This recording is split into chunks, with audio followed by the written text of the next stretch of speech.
6 o'clock, good morning, live from the Circus Sports at the Mid-Kentucky Downs studio. I'm Justin Hawkins. Nashville SC returns to MLS play tonight as the Boys in Gold host Atlanta United at 7:10 at Geodis Park. It's the first match in 54 days due to the World Cup pause. Nashville currently sits atop the MLS Supporters Shield standings with 33 points on the season, and they're also the only club in the MLS that remain unbeaten at home. You can tune into the game right here on 104.5 The Zone with Will Bowling on the call. Pre-game coverage starts at 6:30. Today, the NFL returns. Well, training camp.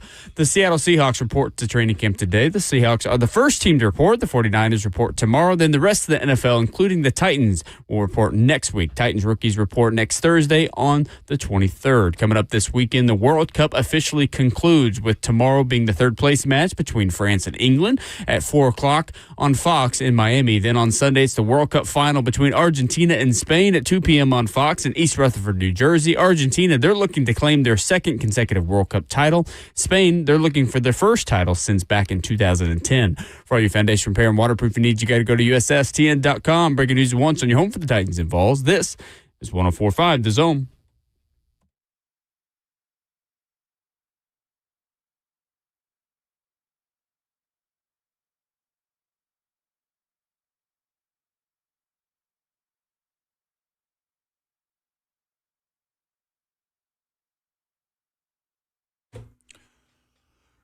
Happy Friday. It's Ramon and Will, 104.5 The Zone, your home for the Titans and the Vols. Rhett Bryan filling in for Will Bowling. Got a big soccer match to call tonight. Yes, he does. He do. As the castle opens back up and the boys in blue and gold come back out there, and I mean, the tops of the MLS, man, they're it. They've been waiting on pause for a few weeks with the World Cup, and here we are. And here we are, man. I know it's going to be rocking tonight because I do think the World Game probably assisted the anticipation of the Boys in Gold being back, man. So it helps that it's on Fox as well. And it's on Fox. So, like, if you don't want to watch it on Fox, because why would you? Just tune in right here on 104.5 The Zone. That is Justin Hawkins. Or mute the TV and listen to it. And see, that's why he's behind the glass doing what he does. He gets what he's New doing Papa, Jayhawk. Happy Friday, everybody. Please tell me what day it is. Well, it is Friday. Thanks goodness for you.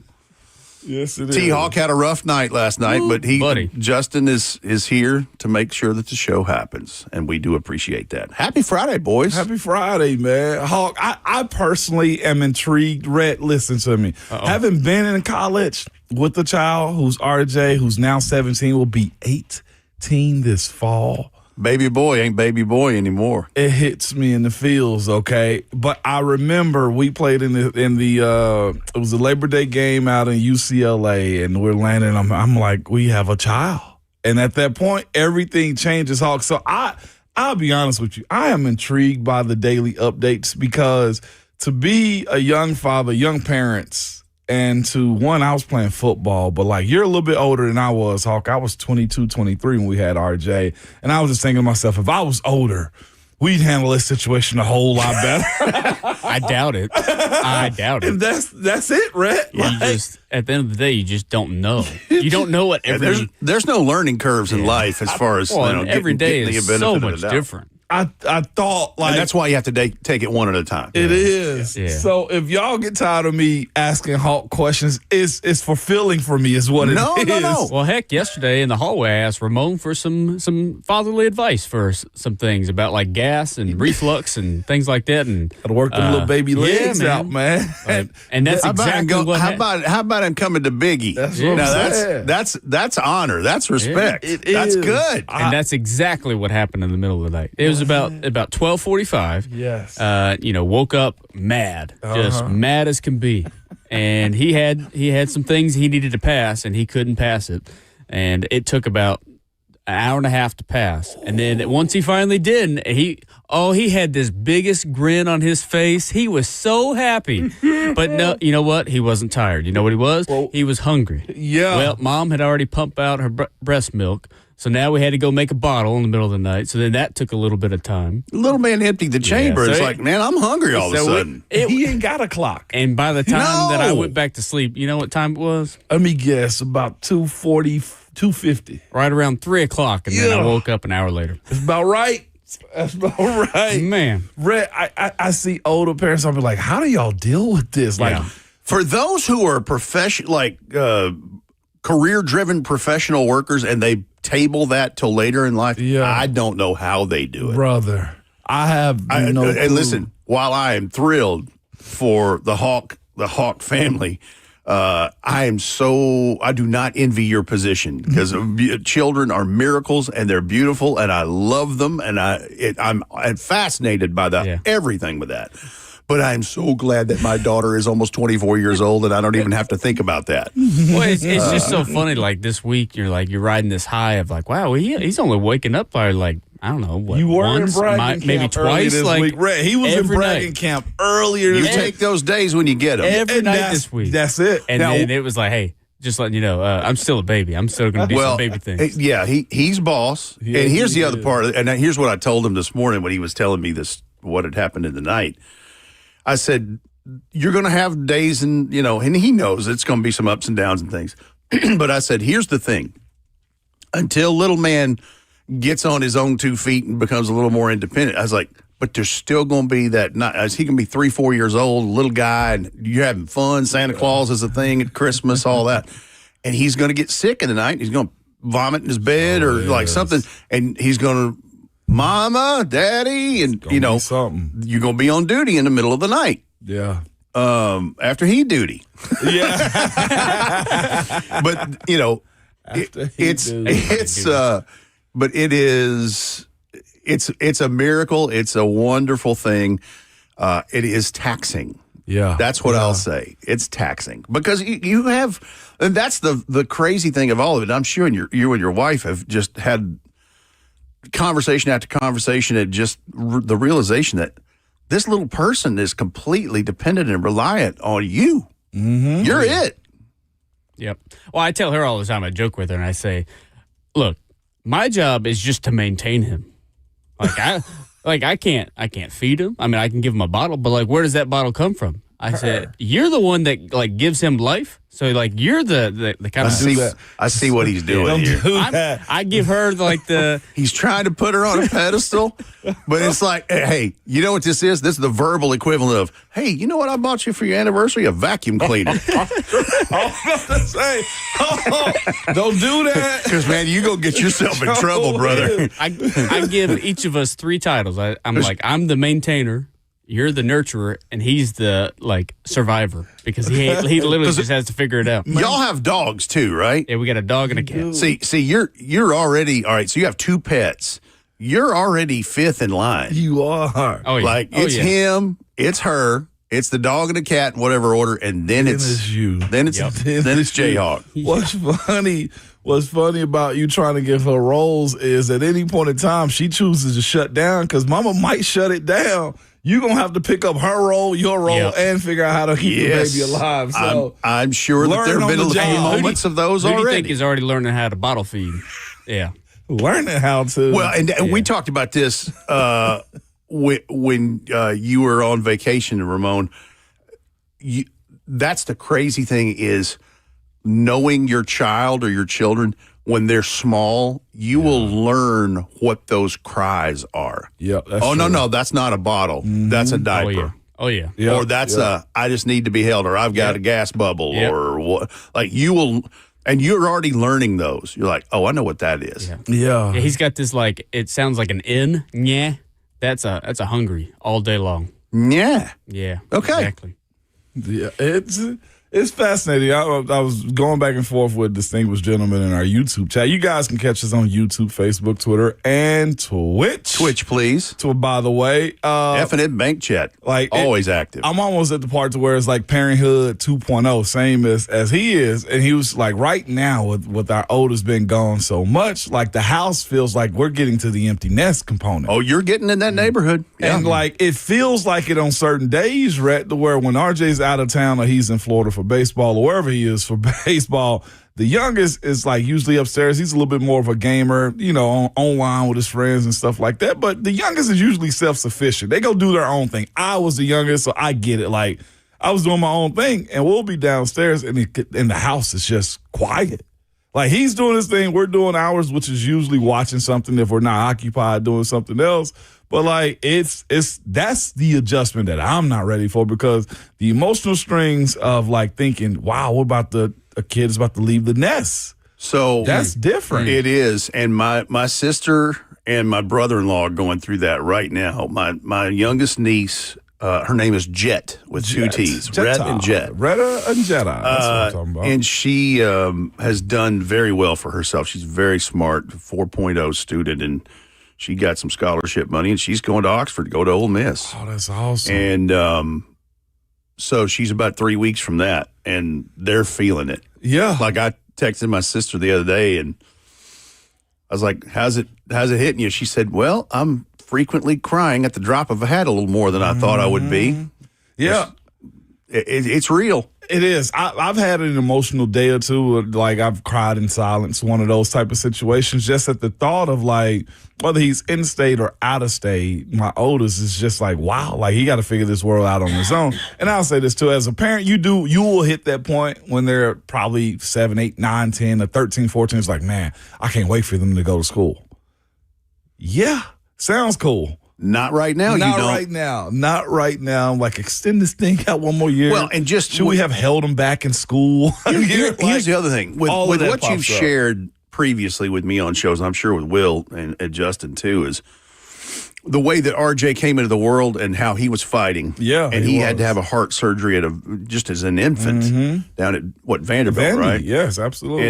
And so that kind of compounds all of this. It does. Because you saw him in a more fragile, clinging and some serious life things fighting. very early on. No doubt. To see him thrive and now be this big baseball pitcher. I know. Insane. Who's getting ready to carve his own path. And that's the beautiful part of it, though, too. Like, my only advice, Hawk, is challenge him in ways that you will want him to grow up to be a young man. Mm-hmm. Like, don't save him every time. Like, save him when you say, okay, that's just stupid right No, there. no, and you're right, Ramon. Your job is to make sure that T-Hawk enters the world as a man prepared. That's your job. Yeah. So it'll be fun, though. You're going to have a lot of good moments.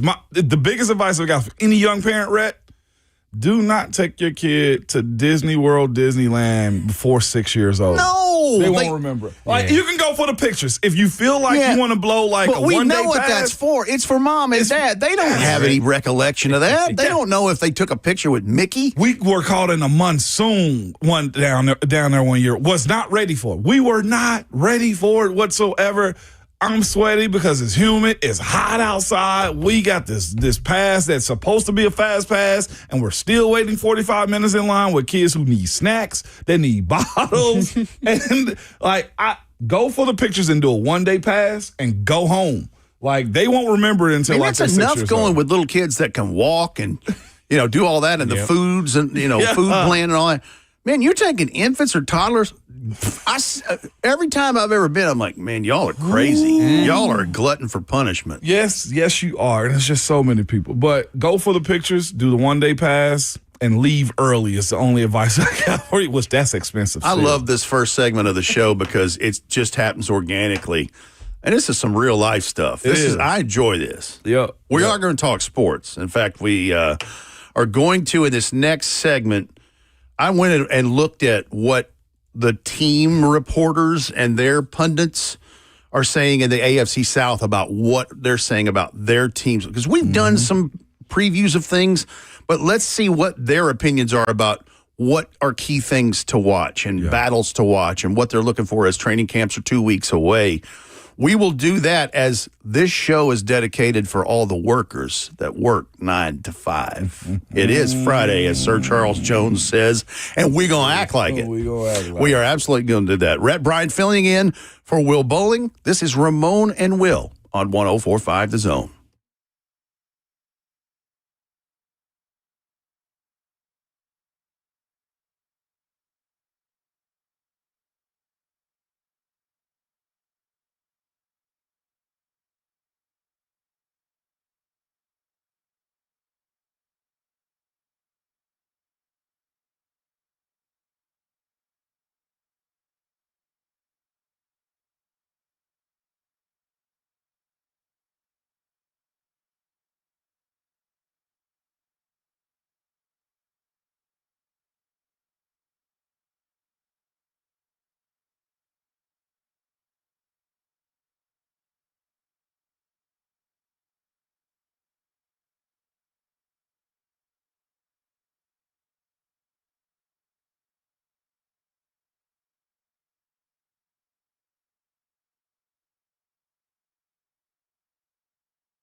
the national treasure, bringing us back from commercial break. Dolly Parton, 9 to 5. And she is a national treasure. Yes, she is.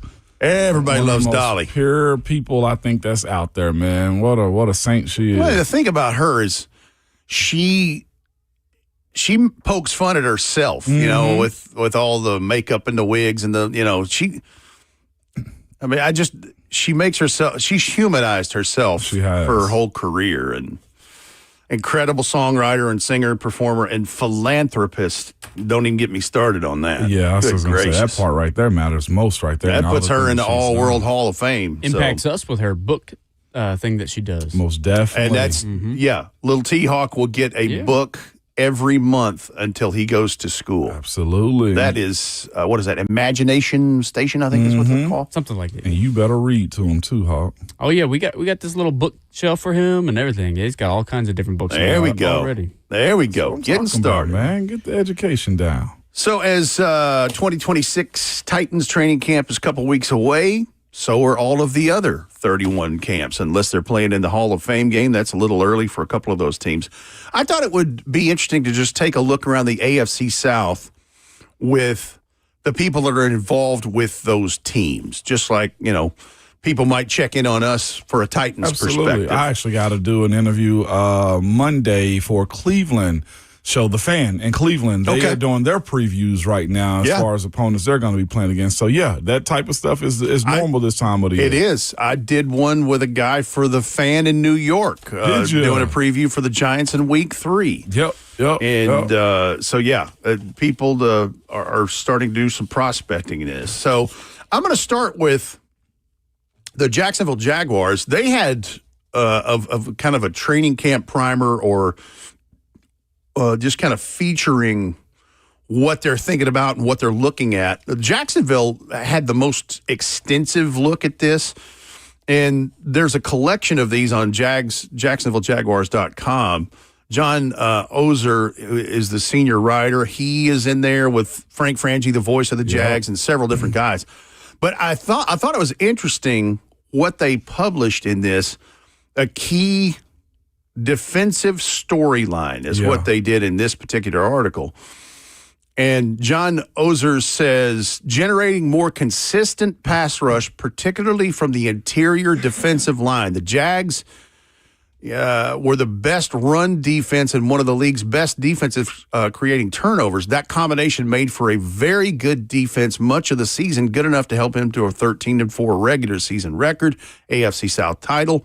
Key to improving in 2026 is to get better push and disruption in passing situations from a defensive interior that struggled at times, in particular as defensive tackle Eric Armstead dealt with a hand injury for the last 5 weeks of the regular season. It's a good defense, but ratcheting up the interior defensive pressure could make it great. Yes, you remember mid-season as well. They tried, I guess, solidify that a little bit better with Rook Arojo. Rook Aurora. Aurora. It doesn't roll off the tongue. It does not. Trade for Rook Aurora. I'm going to make sure we get that down by the time the season going, okay? But Rook Aurora, the high draft pick that was out of Clemson a few years back, they traded Atlanta for him, and watching him in 2025 had a little bit of a down year as the trade kind of, formulated himself. And that's a new system for him, new team, new city, and stuff like that. I do expect, because I remember covering him coming out of college with Titans radio draft coverage. He's got some good about him. His 2024 season wasn't a bad intro into the NFL. And this is, for him, the same as I speak about other guys, his third year. So I'm sure they are hopeful in what he can provide for them outside of Eric Armstead as well, if they're worried about the interior holding up as far as the pass rush goes. That's also fascinating to me at times, because so much is pointed towards the edge guys as far as getting home. But the NFL has gotten to a point, and I felt like this over the last 3 to 4 years, that they've put a bigger emphasis on the quickest way to get to the quarterback is if you got pass rushers up the middle, i.e. Jeffrey Simmons, right? And now John Franklin Myers, yes. There's a point to be made on teams searching for guys that are agile enough and productive in more than just stopping the run, because stopping the run is fine, but getting the quarterback off his pivot when he's dicing you apart is a different conversation. So Mark Duffner, former NFL and Jaguars assistant coach, rings in on this. I'm anxious to see who in the defensive end room adds to the defense's ability to affect the quarterback. I like what I've seen from ends Josh Hines-Allen and Trayvon Walker, particularly Walker. With Walker sometimes playing as an interior rusher, the Jaguars needed effective and productive edge pressure. So in other words, they move him inside, and it took away a little of the pressure from the ends. Right. Jaguars still may need a veteran free agent presence. Padded practice and training camp will reveal a lot here. Frank Frangie says the interior defensive line is a key defensive storyline. Must get better inside on pass rush than they had last year to help the exterior pass rushers. Austin Lane, former Jaguars defensive end. Can this defense get to the quarterback? Stopping the run was really good. They didn't always have the same success generating pressure. Brent Martineau, Action Sports Jack's sports director, says Trayvon Walker is the key storyline. Believing in him after signing him to an extension this offseason, we all wonder how high his ceiling will be during his next contract. Can Walker be a game record, the passing game, as often as he is in stopping the run? Will the Jaguars use him exclusively on the edge? His career best is 10.5 sacks. I think he'll have his most productive season yet. And if so, he and Hines-Allen have a chance to be the highest sack duo in the NFL. It's going to be interesting to see where they go to for his veteran defensive line play, Rhett, because the guys who are out there are exactly as they call them. They're veteran defensive linemen. Daquan Jones is out there at 34 and a half years old. I'm looking at Spot Track's available free agents right now.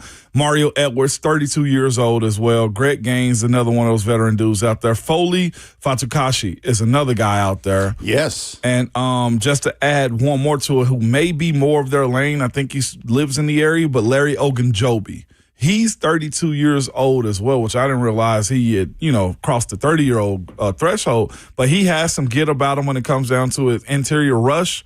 It's a matter of course, when will you sign him, and does he want to sign with you as well if they're looking for interior help? I had forgotten that Daquan Jones was still a free agent. I had forgotten that. Of course, he started his career here. Absolutely. Had a Daquan's a good dude. He's carved out a good one, hasn't he? He really has. Remember, it was Daquan. There was also Naquan at one There point. was.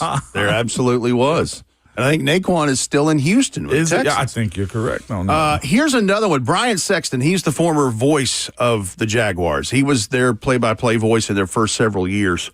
How good will the secondary be? Can this group be sticky enough in coverage to give Hines-Allen and Walker the extra second or so they need to get to the quarterback? Plus, the return of cornerbacks from injury, Travis Hunter, Jordan Lewis, and safety Caleb Ransaw, who missed all of last season with a foot injury, gives this unit a chance to take a big step forward. That's an interesting point. J.P. Shadrick, who does a lot of stuff with the Jaguars.com, run defense. They were number one in the NFL against the run and set up everything else they did well, especially takeaways. This, once again, is a priority for Dave Campanile, the defensive coordinator. How do they will they help bolster things with the departure of Devin Lloyd and his production? Because I'm looking at this. Who else do they have in here that is in that rotation? So yeah, who will replace Devin Lloyd? Who went to Carolina in a free agent deal. He had like 4 or 5 picks. Olicon is a part of that middle as well. And he's also the tackling machine of all that. Ventrell Miller is also in-house with the Jaguars as well. He says Ventrell Miller and Branson Combs seem to be the likely two candidates to take Lloyd's spot next to Foye Oluokun, who seems like he gets 200 tackles every year. Easily. Foye. He is a tackling machine. And they're right. So the departure and free agent signing that the Carolina Panthers got for him, a 3-year, $45 million deal, is $15 million a year for a linebacker. It's pretty solid for a guy like Devin Lloyd, man, who's kind of ascended more and more as he's played in this league, too. He started out really hot last year. I think he had 4 picks in his first 6 games, something like that. Yeah. Cooled off a little bit on those numbers, but had all the production throughout. I'm glad he's not in the AFC South. Let's put it this way. Yeah, because him and Foye were a real good tandem. Just tackling and getting after it, absolutely, in that second level. All right, so Let's move north to the Indianapolis Colts, and this is from J.J. Stankovitz from Colts.com as a writer there. Real quick before you move on, too, the secondary component of what Jacksonville's trying to fix because of injuries that they've had, of course, that was reported in the article. It's going to be fascinating for his career sake because everybody's got to make a decision. If they're not elite at one, they got to figure out how to become that. And I'm talking about Travis Hunter. Of course. That's where I thought you were. Will they make him the primary cornerback in this one too? And will he also just take on that role or continually just want to dabble in a package? And how much will he lobby the coaching staff to continue to do, like, I'm a weapon. Yeah, it's at some point, because the thing is, we knew with how many snaps that guy played at Colorado, and with having a slight frame like he does, he got all the talent in the world. Like, he's ridiculously good. Born with it. But having a durable body in the NFL is one of the key things you got to have. And so you're right. Did they just say, hey, listen, we love you. We drafted you high. You know we love you. But we need you to do X. And maybe we'll do Y and Z occasionally, but we need you to do X first. I listened to a podcast Champ Bailey was on, and he was speaking about Travis Hunter because he was formerly a two-way player as well. He said that under his opinion, Travis should do what he wants to, but he would suggest going to a position in which he can control everything. At wide receiver, he's dependent upon the quarterback. And sometimes the defense may decide to just take you away. Why don't you be that cornerback that decides to take the opposing team's threat away? And that was a fascinating approach. He didn't really tell him he need to go to cornerback, but hearing... And who is this saying this? This is Champ Bailey. Champ Bailey, who's done exactly what Travis Hunter did. Gold jacket, too, yeah. by the way. Yes, by the way. And he just said you can at least control your career if you go to the defensive side of things. So I'm interested to see if he does do that. And I'll give you another one. Let's underline it with this. There's another gold jacket that he can consult with, and I'm sure has, as his former college coach in Deion Sanders. Deion Sanders has done this kind of thing. I've seen Deion Sanders in receiver packages and, end arounds and things, jet sweeps or whatever. And he could provide perspective on that as well. For sure. Because the thing is, they need the best Travis Hunter they can get in whatever position group that, whether it's on offense or defense. They just need that. Yep. I don't want him to have it, selfishly. He should just run himself into the ground. We're trying to be fair here. There's the pettiness. Yeah, we're trying to be fair here, right? But get tired, young fella. All right, so Indianapolis, J.J. Stankovitz did it on Colts.com a few days ago. And he said, Colts will arrive at Grand Park for training camp in 2 weeks from Tuesday and knowing who their QB1 is. But plenty of questions remain and will be answers for the Colts quarterback room over the course of August. And he focused on the offense in this. A month after undergoing surgery on a torn Achilles, Colts quarterback Daniel Jones said in January his expectation was to be ready to go for the start of training camp in July. Nothing's transpired over the last half year that's indicated Jones won't be able to accomplish his stated goal. After signing a new contract with the Colts in March, Jones progressed in his recovery process from dropping back and throwing to taking part in individual work, too, for the final 2 weeks of the offseason program, participating in 7-on-7 periods of OTA and minicamp practices. And so it just says we'll find out Wednesday, July 29th, if Jones indeed takes the field for the Colts' first training camp practice of 2026.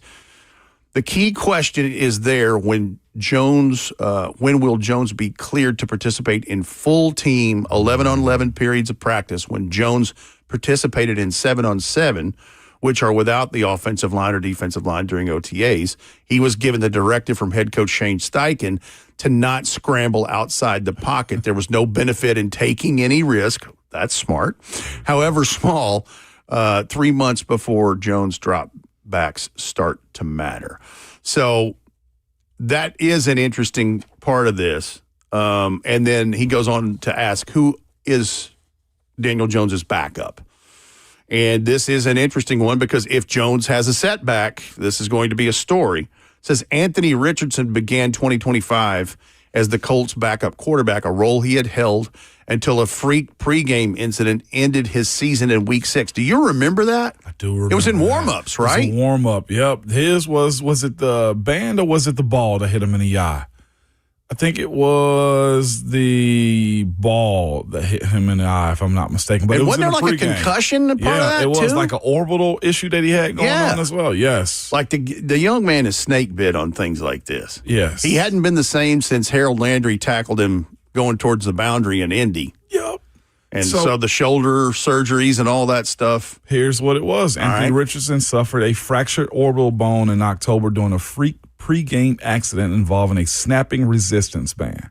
That's what it was. What's fascinating on this one is I'm not sure if he can get a loss of wages lawsuit behind that, or if there's disclaimers that you sign as an NFL player with this type of stuff when you purchase these bands. It also says while he required surgery and missed roughly 2 months, he was medically cleared and returned to practice short after. His health, of course, is managing, but by that time, Rhett, Daniel Jones was already cooking. There was no coming back or need for him during that moment, man. That's a tough break right there. We see the players all the time with those rubber bands on the practice field, stretching, going cross-body or up against the And they are big rubber bands, yes, and I can understand how the resistance and snapback when one breaks could create something like this. Fractured his orbital bone, man. That's tough. That's crazy. That's just bad luck. So when that happened in Week 6, Riley Leonard, who they drafted last year out of Notre Dame, took over from there, tagging in after Jones' Achilles injury in Week 14 and then starting Week 18 against the Houston Texans. During OTAs this year, both Richardson and Leonard had an even split of first-team reps when Jones was not on the field. When Daniel Jones was, they split second-team reps 50-50. Richardson, who requested a trade earlier in the offseason, returned to the Colts during their voluntary offseason program and earned positive reviews from coaches and teammates for his professionalism and mentality. You know what that sounds like? He doesn't have much of a choice. You're in purgatory, brother. He is. It comes with a paycheck. That's where purgatory usually doesn't give you a paycheck. No, it doesn't. He still get benefits. Just looking at the pathway in which the Colts were at one point in time, the number one team on the AFC side. Think about that side of where the Colts and Daniel Jones were. Before that injury and all that stuff, they were rolling. Yes, remember, they were. The Titans went up there and I think they dropped it 38-14, I want to say. And there was a point where you're going, is Daniel Jones maybe the MVP? And, I mean, they were like, 7-1, 7-2, something crazy they had only like lost that? one game. They were 7-1 at the time. Yep, 7-2. They were 8-2 going into the bye week. Daniel Jones is cooking as much as you need him to. Week 11 bye week, they come out of that bye week, and here's where it kind of goes downhill a little bit. But they also played the Chiefs well coming out of it. They ended up losing in overtime 20-23. At Kansas City with Daniel Jones at quarterback. They dropped that one, then they also dropped one in Houston. That's Week 13, and I think he tore the Achilles in Jacksonville right after that. From that point on, and Daniel Jones, he was 8-5, 8-4 as a starter.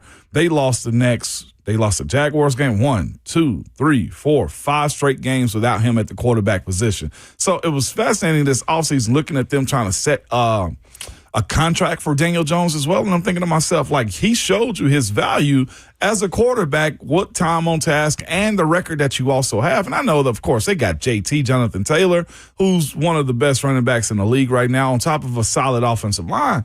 But it is a situation, Rhett, when you look at Daniel Jones's pathway that he's gotten to at this point in his career. Daniel Jones, in 13 starts for the Colts, was 8-5.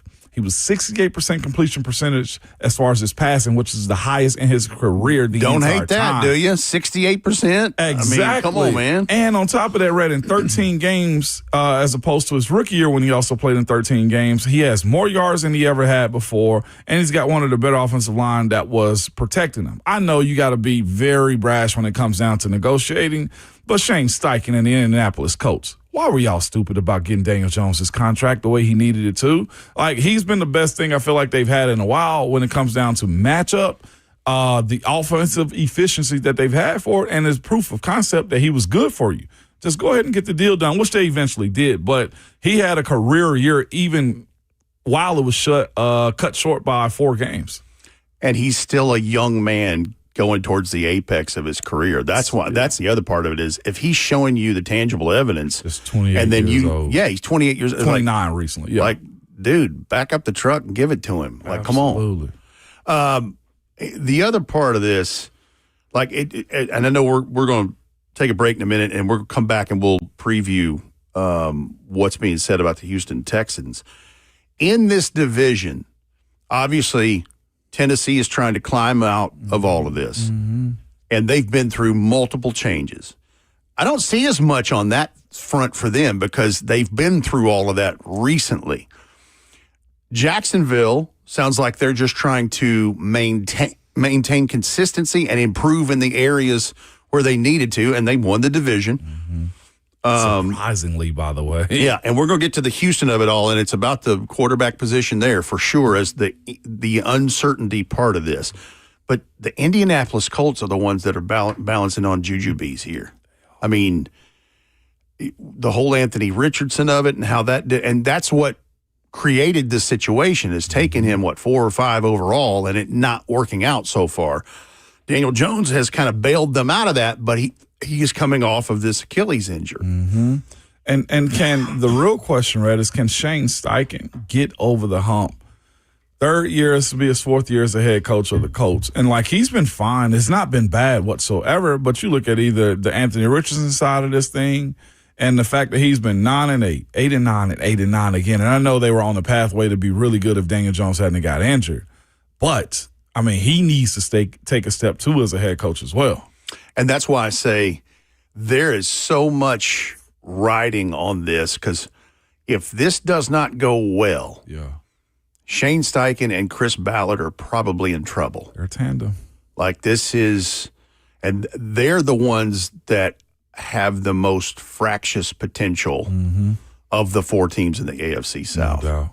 And with that being said, we'll come back and we'll talk about the Houston Texans. And it's about C.J. Stroud. That's what this thing is about. And I'll second that with and who his starting 5 offensive linemen are. That's where this thing is as we continue to do an AFC South preview from those teams' perspectives as you listen to Ramon and Will on 104.5 The Zone.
Ramon and Will rolling through hour number 1 on your Friday. Hope you're having a good one. Rhett Bryan filling in for Will Bowling alongside Ramon Foster, 11-year NFL vet, VFL, Titans Radio's color analyst.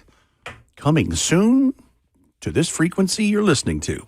Doing a little AFC South preview from the teams, reporters and broadcasters that cover those teams. I thought it was interesting just to kind of see this stuff. I got a couple things that I pulled from this that I thought was interesting. One is Davis Mills, the backup quarterback, and this was something the team did, an interview with him at their media day a few weeks ago. Davis Mills is entering his 6th NFL season and is now the longest tenured position player on this roster. Wow. Talk about survival, man. And youth, too. Yeah. Because they got a lot of young cats on this thing. Absolutely. I did not realize that about him, man. The young man out of Stanford, correct? That's correct. Yeah, out of Stanford. And I think he originally committed to, where did he transferred, though? He came out of the SEC, didn't he? I didn't think so. Let me see. Mills. Or maybe it was Clemson. I can't remember. Might have been one of them. So he says. No, his college was Stanford the whole time. Okay. 3rd round pick in 2021. I thought he from Georgia, though. Yeah, okay. Yeah. He's Okay. from Greater Atlanta Christian High School, Norcross, Georgia. And maybe it was Georgia was recruiting him, and then he Went tilted over and went. Yeah. to Stanford. Yeah, for sure. I can see that. So it says from this reporter, what got me most excited was what Davis had to say about year 2 under offensive coordinator Nick Caley. We are light years ahead of where we were last year, he said without hesitation. It's always nice going into year 2 of an offense of having to fully install the entire thing for the first time. Coach Caley's done a great job taking the inside of all of his players, especially us in the quarterback room, really building the offense around us and around CJ. Now, the CJ Stroud of it all. And here's something did you see this Bill Barnwell piece that he did on ESPN a couple days ago? I did not. He's see got this one.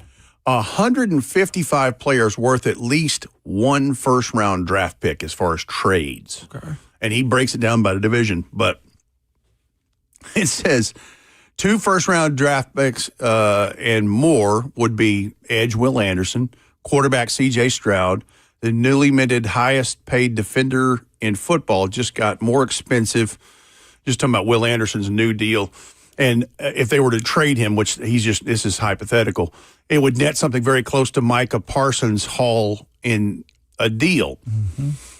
I asked a handful of people around the league about Stroud and his trade potential if the Texans, I should say, chose not to sign him to a long-term contract because 2027 is his 5th-year option. Oh.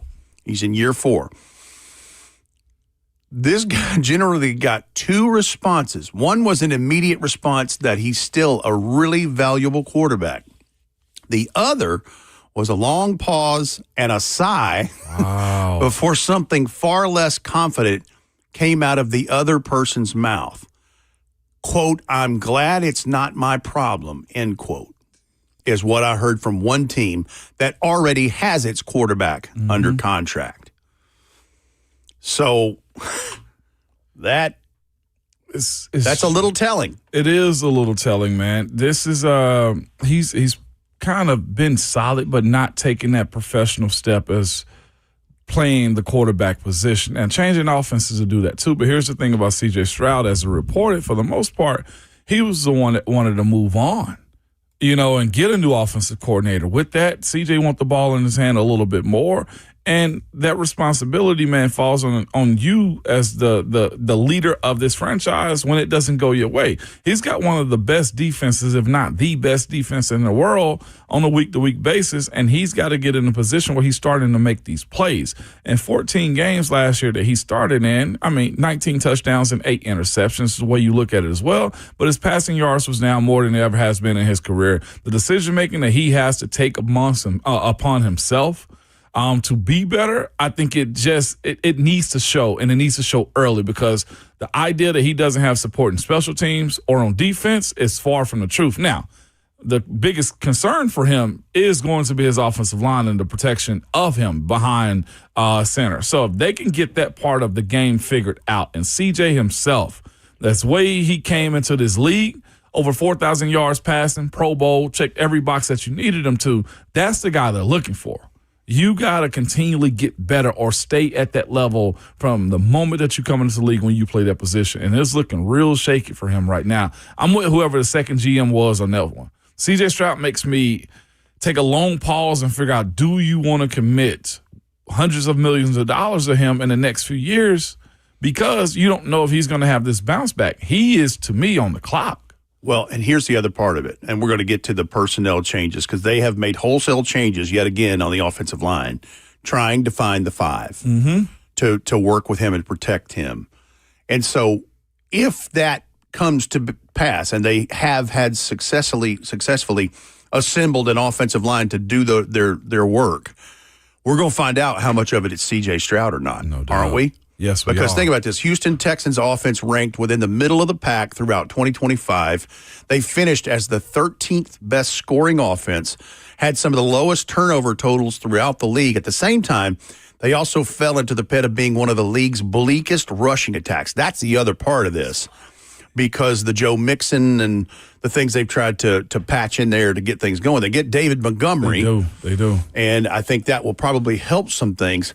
But the other part of this, Nick Caley, their offensive coordinator, has been on record over the summer talking about what we're seeing as a league trend in teams using more 12 and 13 personnel sets with tight ends. And we're going to do some of Jim Wyatt's positional previews he's been dropping on TennesseeTitans.com.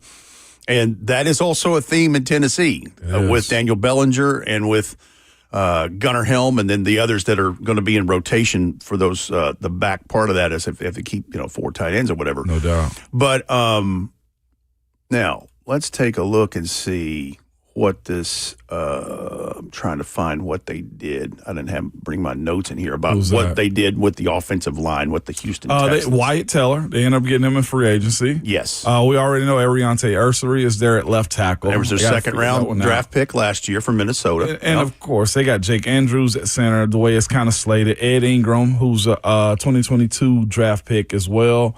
Second-round pick, so there's growth to be had there. And Braden Smith, the former Colt, is also down. So piecing that together is going to be fascinating, especially on the Braden Smith side of things as well. Got a little age, but he's also at a good spot in his career where he should be continuing on that pathway of being solid. So we'll see. I'm with you. They need a run game. It can't just be CJ. They do. They absolutely do. All right. Hour 2 of the program is on the horizon, and we will discuss the Quarterback Season 3 on Netflix that features one Cameron Anthony Ward. And we'll do a little takeaways from what Episode 3 had to offer as we learn more about the quarterback and the other 3 involved in this as you listen to Ramon and Will on 104.5 The Zone.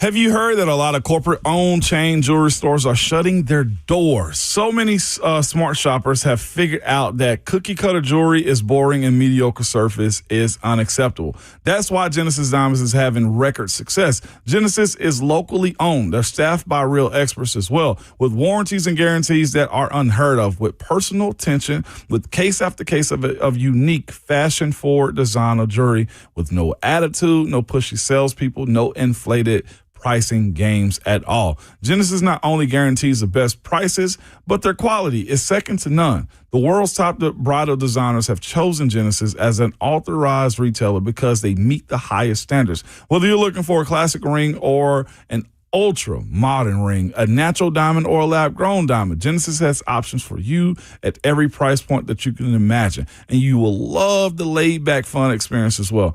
It is as far from a Wall Street corporate box store as you can get. Genesis Diamonds, they're located in Green Hills and Cool Springs. And also don't miss their amazing selection of luxury pre-owned Rolex watches.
7:03, good Friday morning. 7:03, good Friday morning. Live from the Circus Sports at the Mid-Kentucky Downs studio, I'm Justin Hawkins. Nashville SC returns to MLS play tonight as the Boys in Gold host Atlanta United at 7:10 at Geodis Park. It's the first match in 54 days to the World Cup pause. Nashville currently sits atop the MLS Supporter Shield standings with 33 points on the season.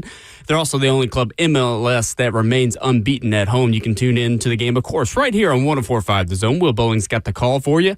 Pre-game starts at 6:30. Today, the NFL returns as the Seattle Seahawks rookies report to training camp. The Seahawks are the first team to report. The 49ers will report tomorrow, and then the rest of the NFL, including the Titans, report next week. Titans rookies report next Thursday on the 23rd. Coming up this weekend, the World Cup concludes. Tomorrow, the third-place match between France and England takes place at 4 p.m. on Fox in Miami. Then on Sunday, it's the World Cup final between Argentina and Spain at 2 p.m. on Fox in East Rutherford, New Jersey. Argentina, they're looking to claim their second consecutive World Cup title. And for Spain, they're looking to claim their first since 2010. For all your foundation repair and waterproofing needs, you got to go to USSTN.com. Breaking news at once on your home for the Titans and Vols. This is 104.5 The Zone.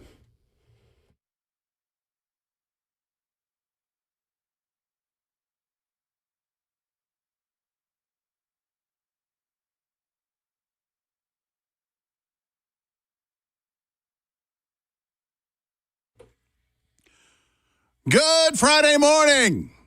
It's hour 2 of Ramon and Will. As you listen to 104.5 The Zone, Rhett Bryan filling in for Will Bowling, who works his chops tonight at the Castle as Nashville SC is back in play after the long pause with the World Cup. And they are sitting atop the world in MLS. And so everyone will be excited to hear that match tonight right here on 104.5 The Zone. Hope everybody's having a great Friday. Hope your weekend's going to get kicked off good. And as we are in hour 2, I know you and Will, Ramon, have been discussing and reviewing takeaways from each episode, one episode at a time, of Quarterback, Season 3 on Netflix, an Omaha production, executive produced by Peyton Manning and by Patrick Mahomes. With the 4 quarterbacks, and I'm going to say this, in the episodes I've seen so far, it's a good cast. You have the calm, cool, collected vet at 40 years old in Joe Flacco. Right. You have the laid-back Jaden Daniels, who's just as cool as a cucumber. Yes, he is. You have a very fiery Cam Ward and Baker Mayfield. So it's a yin and a yang of this thing. It's a good mix. I like the cast of characters in this. And so episode 3 is what we're going to talk about at this particular moment. And as it pertains to Cam Ward, it focuses on the seed mentality. Because he's talking about throwing seeds. That was a lot of time. I saw that. You know, he's with Bryce Wasserman on the practice field, and you see Joey Barranco and some of the other guys. It's like, man, do you see this weather? Yeah. You know what's a good forecast for? Throwing seeds. I was just like Throwing seeds. And he's just flicked. He goes, seed, seed, seed. Just got an immense amount of just talent, number one, but also confidence in himself to just now we're throwing seeds, right? He just planting them. That's all we're doing, man. And eventually we're going to cultivate them with big time plays. Hopefully that's the metaphor that they're trying to use in throwing seeds is eventually growth is going to come out of that. But you can tell he liked to have fun on the job. I thought it was cool. And I like when they do this as well. When they speak about the types of footballs that they like, hearing how some guys don't want one too skinny, don't want one too fat. They're checking for the different sizes, how they mud them up, the stickiness of it. And when Cam found that one particular ball, which he did not want back later because of the interception. The Kenny Moore pick. The Kenny Moore pick. But, quarterbacks are very it's more detailed in how they get the ball and spin it than I think most people realize when they're playing around with them like that. I'm sure that Hard Knocks has shown something like that in all the seasons that's been out. But it is a good reminder of what this equipment staff and Joey Barranco and Matt Thompson, all those guys, they're some of the hardest workers in that whole deal over there. Like they're hustling all the time. No doubt. And I've seen them scuff up footballs, and I think some of them they put in the dryer, the commercial dryer that do the team laundry in, and it was a good reminder of what they do. Because I've touched a football that came out of a package. Man, it'll slip out of your hand. I don't even know how to throw a football anywhere in a neighborhood close to Cam Ward, and it's like you can understand why they do what they do. Absolutely can. It's slippery. I don't even think you can like autograph on those footballs like that. So to get them conditioned to where the quarterbacks like them, man, the manager crew and the equipment crew, they do a real good job of figuring out what each quarterback wants in those. And situations. I forgot about that football mud. Yeah, that they comes out of purchased. Georgia. I think baseball uses it as well, too. I think you're right. Yeah, they kind of scrub down the balls, too. So it's been good content, though. Cam got a little bit more video time in episode 3 than I did in episode 2. Just giving a back and forth into the wins and losses, the scenarios in which he's got him in. I thought the sit down that he had with Callahan in his office was one little film study. It was real good film study, man. But watching Callie and he speak about decisions that quarterbacks have to make at times, like just play to live another down sometimes, is kind of what Callahan was kind of breaking down to him. But in the same sense, Cam understood it. It's just a matter of getting yourself to make those uncomfortable decisions, because that's the part about trying to be a better pro is coaches will ask you or demand that you do things that you're uncomfortable doing. And you can see Cam knowing it, but of course the execution of it in the practice and taking it to the game is the next step, because we are so comfortable doing what we like. And sometimes doing what we like is wrong. Well, the other part that was telling to me is his admission to Brian Callahan that he was struggling with footwork. Yeah. And then Brian Callahan showing him film of Burrow and Stafford and trying to establish a completion-first mindset to try to, as we've been talking about, the other day when you and I did the show together, you were like, I'd rather be woe than sick. Yes. You still have to bridle and figure out how to channel these things so that it creates the best Cam Ward. And the best Cam Ward is going to help this team win football games. It is. And the way Callahan was breaking it down, I think it was Stafford. Stafford and Burrow. Yeah. And those are both quarterbacks that he's worked with. Correct. It is. And the Stafford one I thought was super unique because you see the veteran conciseness that he has in his movement. The one clip that he was showing Cam in particular, Stafford was looking right, and he said after the fact, it's like you can just watch the way the quarterback doesn't like to break in a route. He's already changed his mindset. He's not going to the right side of the field. He needs to go find his outlet to the left side or middle of the field. And when the middle was covered up, dump it off to the running back and let him do his thing. And he correlated the same way you did in Denver to Tony Pollard to start the game off. Right side, don't like the route. Up the middle, the DB was running step for step with the wide receiver, and then nothing to the left. Dump it off, play safe football, because, again, you can get a lot of yards by finding the right guy in these moments and not forcing an opportunity, because this wide receiver may be badgering you about getting passes to him early in the game. No. Or just wanting to play hero ball.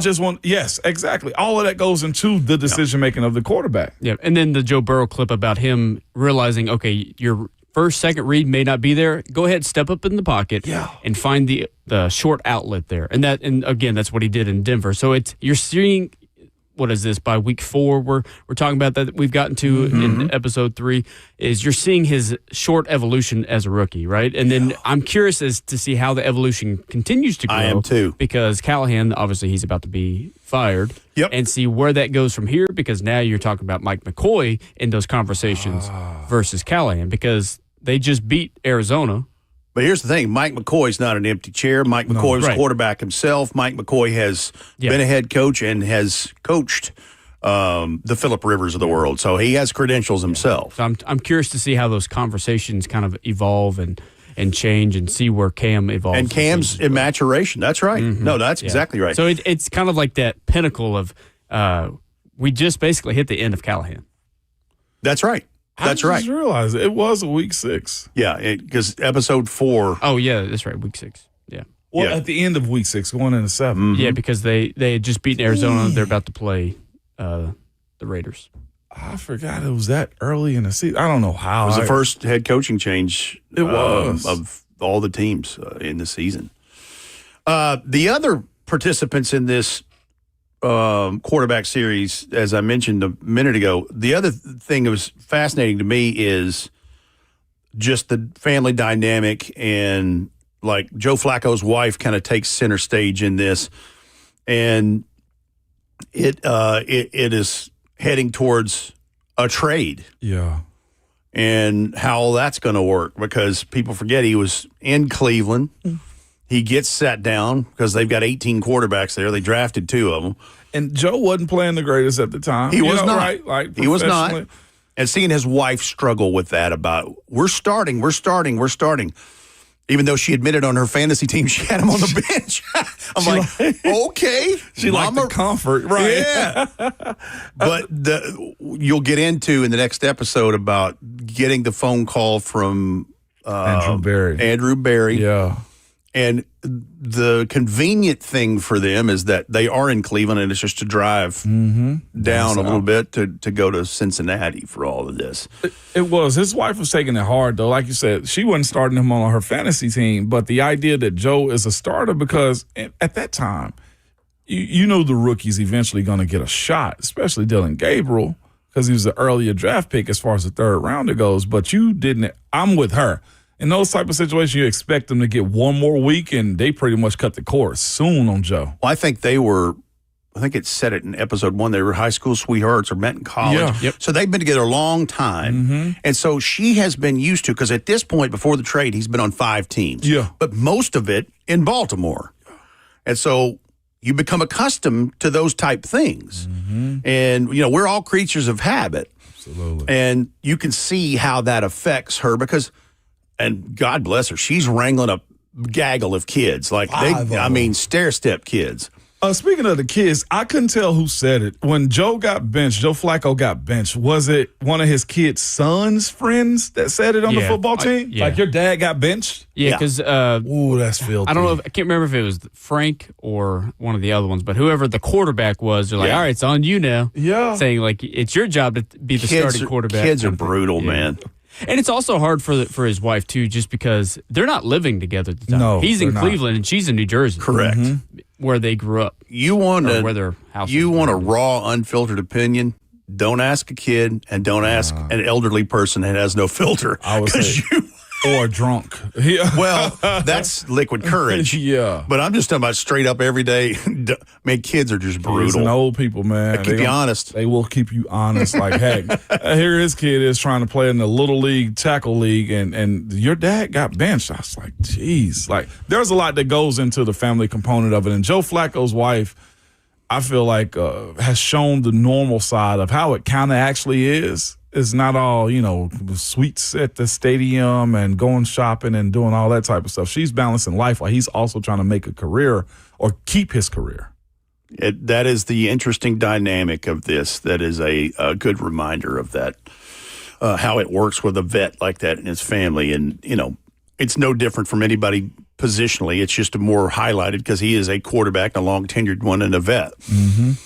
You know who else keeps you honest? Who that? Brent Hubbs of VolQuest.com. That's my man. We're going to join him in the next segment of this, talking all things Vols, on the cusp of SEC Media Days, on the cusp of a decision verbally from David Gabriel Georges, the coveted running back from Chattanooga via Canada, and everything else Big Orange, as you listen to Ramon and Will. That continues next on 104.5 The Zone.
It is finally Friday. It's Ramon and Will on 104.5 The Zone. Will out on assignment today. Got a big soccer match to call as NSC comes back to play this evening, being at the tops of the MLS League at the Castle tonight. You can hear the call right here on 104.5 The Zone. But that George Jones, the possum right there, finally Friday, means one thing. It's finally time to talk to Brent Hubbs of VolQuest.com. Brent, how are we this morning, sir? I'm doing outstanding. Great song to come back to. Nothing like a little no-show Jones to get us started on a Friday. The possum makes it right, brother. No doubt. That's exactly right. So we're on the cusp of a couple of things this coming week. Obviously, SEC Media Days in Tampa, and we'll get to that in a moment. But we're on the cusp of a verbal commit in David Gabriel Georges, DGG, as people are learning, just to say it in short. But what will be the conversations be like with Tennessee and DGG as he commits next week, if that happens? Well, I mean, he's not told anybody anything yet. Right. He's still having conversations with Ohio State. He's still talking to Tennessee, and everybody is making their final pitch to the finish line. Tennessee's pitch to him is really clear, man. You're the guy, and we've got 2 years, and we've gotten to know you all the way through in every way possible, and you've got teammates who have been up here and that are up here now, and you've been up here 7 or 8 times. You're the most comfortable on this campus. You can thrive in whatever offensive system you're going to play in. So I think the development piece of it's a little bit at that position can be a little bit overblown or over-discussed. I think it's at the end of the day about where you feel most comfortable and who you want to be around and who you want to play with and who you want to play for. So I think Tennessee's just leaning in hard on the relationships that they built over the course of the past 2 years, and those relationships have depth to them. They're not just a position coach. It's the head coach. It's the support staff around. It's teammates. It's the strength coach. It's everybody involved. And if I'm Tennessee, my final recruiting pitch to him is like, look, yeah, there's money. There's plenty of money out there. You're going to get paid wherever you go to school. Go where you're going to be the best version of you. And generally that's around people you're most comfortable with. And you've got better relationships at Tennessee. You have deeper relationships at Tennessee than anywhere in the country. That's what Tennessee, I'm sure, feels. And that's their selling point, I'm sure, to the finish line. There are people who think he could be the first $1 million running back as far as NIL monies. But if you're going to pay him with whatever. He will be the first $1 million running back. There we go. A thought on that one. That's a guarantee. Wow. So you're paying him that kind of cabbage. You're paying him that kind of cheese. What kind of an impact could he have on the Vols offense? He's a different animal in what he is built like and how he, just runs the football.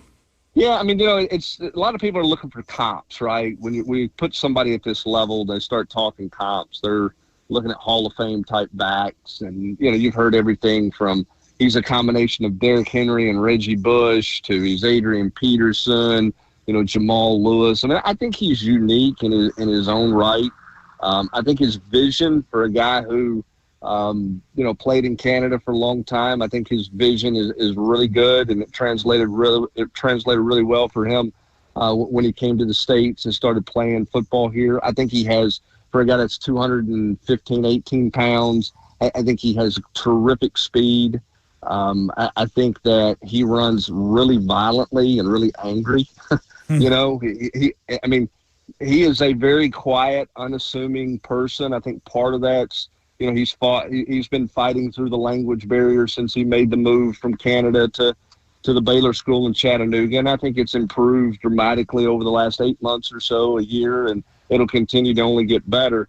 But I think his comfort is his playground, and his playground is between the white lines. And I think when you get in there and you watch the tape on him, he just kind of unleashes life when he gets in there to a degree. He runs very violently, very physical, but he can flat out run away from you as well. So, he's I won't say he's one of one because we've had a lot of great backs through the years. I'm not ready to put him in the Hall of Fame like some other people, and I'm not ready to call him Herschel Walker and all those things. But when you look at him on tape, man, and he's played against good competition, the tape's about as good as you'll see of any running back that's come out in a long, long time that and I've been doing this 30-plus years. It's arguably the best running back tape I've ever seen. Well, and Brent, you're talking about comps and seeing him, it's like a man playing among boys. I go back and think about a Marcus Dupree way back when and what he ended up being, and then obviously with the injuries he had and all that stuff. But, I mean, it just looked like a man playing with children in this deal in a football game. Yeah, and, sometimes when you get into that world, and I've had to learn this the hard way in covering recruiting. I was one of those who thought Brian Darden was going to be just this elite, great back. And I had someone, Bobby Burton told me, he thought he was going to would be a better defensive back than a running back because he thought he was just a speed only guy. So you get, you're when you watch the tape, and I'm no college coach, I'm no evaluator that way, but you're trying to get your own, eyesight on it, your own thought. Sometimes because of what happened in that scenario, if a guy just runs to the corner every time and just outruns everybody, well, okay, does that translate at the college level? Because you're not going to be able to do that all the time. Can he run between the tackles? Okay, is he just a plotter between the tackles, or does he have speed that he can run away from everybody? This guy seems to show it all in tape against quality competition. It's not like he's playing, low-level football. And, gosh, he run for 7 touchdowns, and the number of yards he run for in a single game against his rival school, tells you he's got a pretty good competitive makeup about him, and obviously he's really productive. So, there's a reason why everybody wanted him, and everybody has wanted him, and that's why this one's such a big deal come next Wednesday when he makes a choice. We're joined by Brent Hubbs of All Question on 3 this morning, talking Vols. Hubbs, with that being said, last year it was Tristan Keys and Faison Brandon. This year's cycle is DGG, of course. One of those guys continually make headlines, or at least message boards and conversation hubs, and that is Faison Brandon.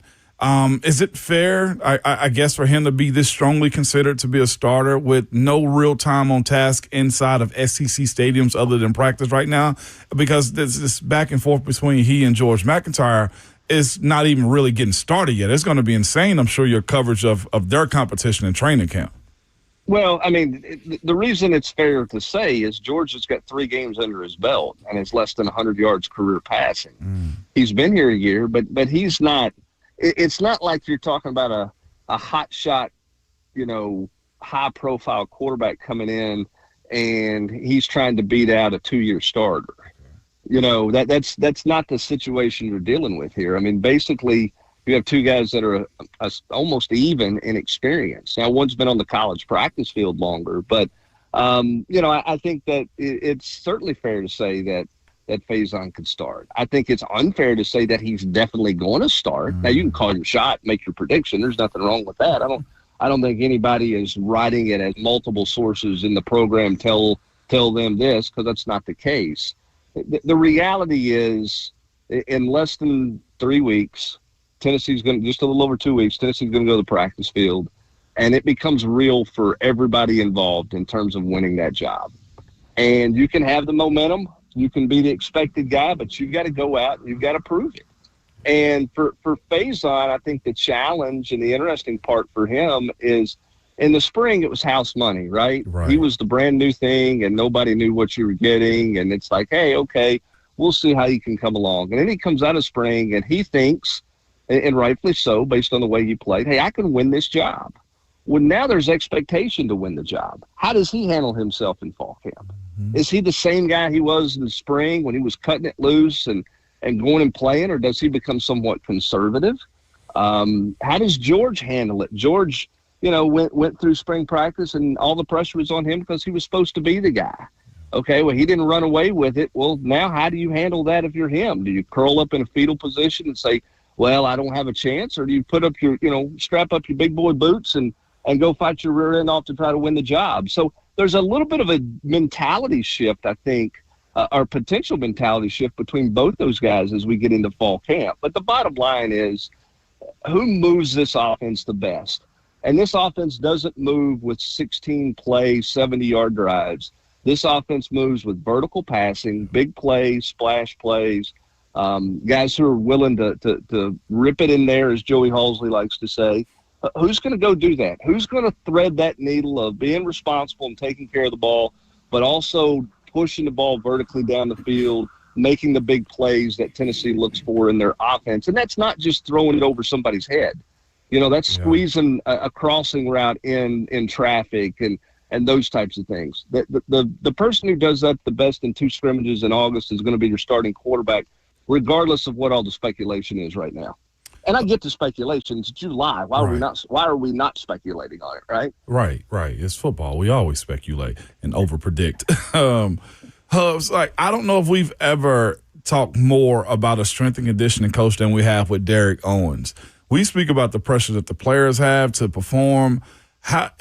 He's not playing a game, but is there an expectation of how this team is supposed to look this offseason as opposed to last year's offseason, considering what they've posted, what's been said and reported about Derek Owens? Will this team be different going into 2026 because of him? Well, I think they'll be different, yes. I think he has a clear plan. That plan is very science-oriented. It's very holistic, from nutrition to strength training, and I think the training is position-specific in a lot of ways. And listen, they better look different. They should look different. You're paying the guy a lot of money, and I'm not trying to be flippant or funny or whatever, but you're paying him a lot of money to be your strength coach. He's had a high level of success everywhere he's been in terms of the durability of his teams, the way his teams have played and competed and held up all season long. That was certainly a big selling point or a big marketing point from Indiana last year. He's not shy about the exposure. They're not shy about telling people what they've gotten accomplished and what they've done. Kurt Schmidt was here 5 years, and Ramon, if he stood out on the practice field, most all of us couldn't have pointed him out to anybody. Wow. And that's not – I'm not trying to be mean on Kurt Schmidt. His style was very much in the weeds, no interviews, nobody talked to me. I'm going to go about this, and this is how I do it. Derek Owens is not that way. He's a little bit more open. He's a little bit more visible. That they brand it a little bit different. But, yeah, is it unrealistic expectations? Sure it is. Welcome to college football. Jim Knowles has unrealistic expectations on him. Faison Brandon has unrealistic expectations. DGG, wherever he commits next Wednesday, will have ridiculously unreal expectations on him for year one. That guy will make somebody's preseason Heisman list next year. Wow. Because that's what we do. Yeah. And fair or unfair, whatever you want to call it, that's the way that ends up. So, yes, to your point, Ramon, there's a lot of expectations, and there will be disappointment if this Tennessee team doesn't play a more physical brand of football, and they don't look athletically better, and if they don't hold up better throughout the season as they go through this grind. Hubs, what's to be made of the construction going on at G10 right now? Will there be much of an inconvenience for the work stoppage, I guess, that they've had, or just the progress that they've made on that entrance and exit out of the stadium so far? Gate 10 is going to be nicer, but it's more aesthetically. They're not making it any wider or any different there. The Gate 9 plaza where the statue is all nice, and I think that's going to be a little more convenient. There's a extra set of steps there. I think there's going to be a little more freedom of movement and maybe not funnel it down. People should, on that end of the stadium, should all use Gate 9 because it's wide open. It's as wide open to get in almost as Gate 21 is on the north side, and there's great concessions down there. Used to, you had to go in 21 to go to the good concessions and then funnel down into the real tight concourse. That's not what you have to do in the south end now. So anybody coming up that way should hop in at Gate 9 because the ease of movement there is better than trying to navigate down Peyton Manning Pass and one, it's not like it's divided up. One lane's going north and one lane's going south. Everybody's just kind of commingling through and bumping into each other. But the interesting part for all of this is the G10 parking garage, which is where the entertainment district is going to be. And there has not been a wrecking ball moved in yet. I was over there yesterday and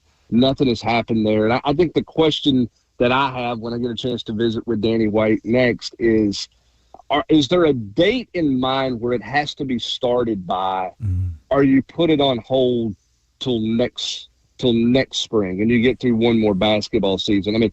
My question is, if you start destruction of it, say August 1 or middle of August, is that going to disrupt 2 football seasons or 1 plus? Is it going to disrupt 2 basketball seasons or only 1 basketball season? I think Tennessee has to look at that from a minimal disruption standpoint. And to me, it would feel like you would want all of April, May, June, and July, but for construction on that when there's nobody on campus. But we'll see. I mean, the plan has been to start it this summer. We're in the middle of July and we haven't started anything yet. I just wonder if there's a date where you say, yeah, we're past that deadline or past that point. We're gonna hold on that, even though they've got all the funding and approval on it. We're gonna hold on that until next spring. My guess is no. But the contract says that garage would be destroyed and done and rebuilt essentially for use 13 months from now. Mm-hmm. And man, that is a heck of an undertaking. I'm not in construction, but that's you're talking about everything going to script and everybody working overtime to make that work. That would be a heck of a bill by a construction company to get that done in that short a period of time. It would be. Hubs, and one more for us, man. What's the, I guess, health situation for Arion Carter and specifically David Hobbs, man, as he's been injury-riddled a lot as of late, man. Both those guys up and moving around this summer going to camp? Yeah. Both those guys have done more and more all summer long. They've done a good bit more since they came back from the July 4th break. I think both those guys will be ready to go now. Awesome. You're gonna be smart in fall camp, right? Like you're not gonna be dumb with them. You're not gonna be goofy. I mean, you're gonna get them work, but you're not gonna, just like with Deshaun Bishop, and I mean you're gonna treat it a little bit like the NFL type camp because that's where college is going to with all the year-round training. So I think you have to be smart with those guys and not overwork them or put them in a bad spot and give them some rest days in there and some of that stuff. So they'll manage those guys, but both those guys, provided they don't have any kind of setback once you get into fall camp, which unfortunately Hobbs has had too many of those. But if you don't have any of those going on, I think both those guys will be fine for the opener. And again, I think you manage them early and you build them as the season goes along and as the games get bigger under schedule. He is the architect of VolQuest.com. He is Brent Hubbs. Thanks for joining us this morning. Have a great weekend. Appreciate it. Absolutely, guys. Have a great weekend. Appreciate you. All right. Take care. Always good to hear from him. Nuggets, He's loaded with nuggets, man. Because he's been in it for 3 decades, man. And just perspective, too. And the thing about him is he's a trusted voice. Yeah. Like, there's no, like, what you have with him and what you see is what you get. What you hear is what you get in this case. Always good to have him on the show. It is almost halftime, but before we get there, we will start looking at some of these Jim Wyatt positional breakdowns pre-training camp for your Tennessee Titans.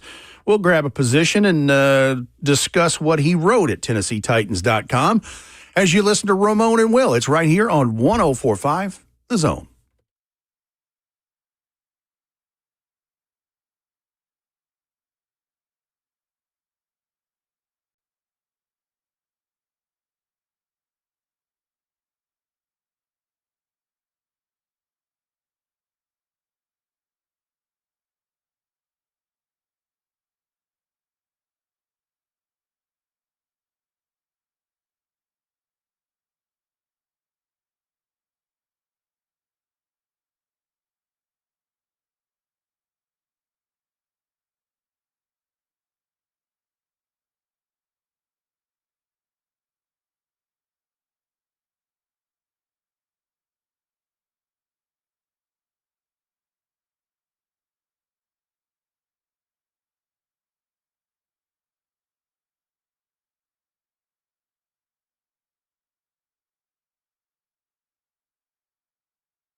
Wrapping up hour 2, Ramon and Will, 104.5 The Zone. Rhett Bryan filling in for Will Bowling.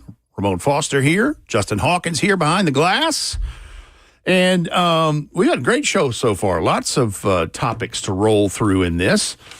And one thing we wanted to do throughout the morning, and I'm glad we're getting to this just before halftime, Jim Wyatt at TennesseeTitans.com, senior writer, senior editor, has been doing position previews prior to Titans training camp. And this is good for us because he kind of summarizes things and kind of what his observations are in these. I'm going to start with the running backs in this. RBs. There are 6 in camp. Michael Carter added in free agency. Julius Chestnut, who's been around for 3-4 years now. Kalel Mullings, a 7th-round draft pick last year out of Michigan. Of course, Tony Pollard. Of course, Tajay Spears. And then the 5th-round draft pick in Nick Singleton from Penn State. So he says, the player to watch is Tajay Spears. Spears was a standout last offseason, but an ankle injury in the preseason opener halted his momentum and forced him to start the season on injured reserve. Spears flashed during the season, but his impact wasn't as big as I initially thought it would be. Heading into 2026, Spears has once again impressed this offseason. In new offensive coordinator Brian Daboll's offense, Spears has a chance to have a bigger role as a runner and in the passing game. I think that's correct. And look, Tajay Spears' clock is ticking as well. We were talking about the C.J. Stroud of it all in Houston. Man. Like, he's in year 4. It's a contract year. It is. Because, he was not a first-round pick. There is not a fifth-year option for him. And the thing I hate for him is that the injuries have dealt him the hands of cards that he's gotten. It's a part of the game, and it's a matter of what he does when he gets back this year in this new offense. You hate to use the term like clean slate, but he does somewhat have that as a player under this coaching staff right here as well. You know what he's capable of. And again, sometimes, Rhett, the maturity of Cam should help a year, going into his sophomore year. But offenses match certain players. And the way we've seen Brian Daboll's offense, as far as him always having an outlet with the running back with previous teams he's been with, or how the quarterback's got numerous different layers and options to the offense as well, this is where a guy like Tajay Spears can get busy. You can also motion him out. He's capable of running routes. Coach Randy Jordan, the running back coach, is one of those guys that is going to teach him the right way. This could be a real yin and yang style of backfield for the Titans if Tajay Spears can stay healthy. And we had a little bit of this conversation last year, not with the Jimmy Wyatt article, but just in general. And even this fan base knows, they know what Tajay Spears is capable of.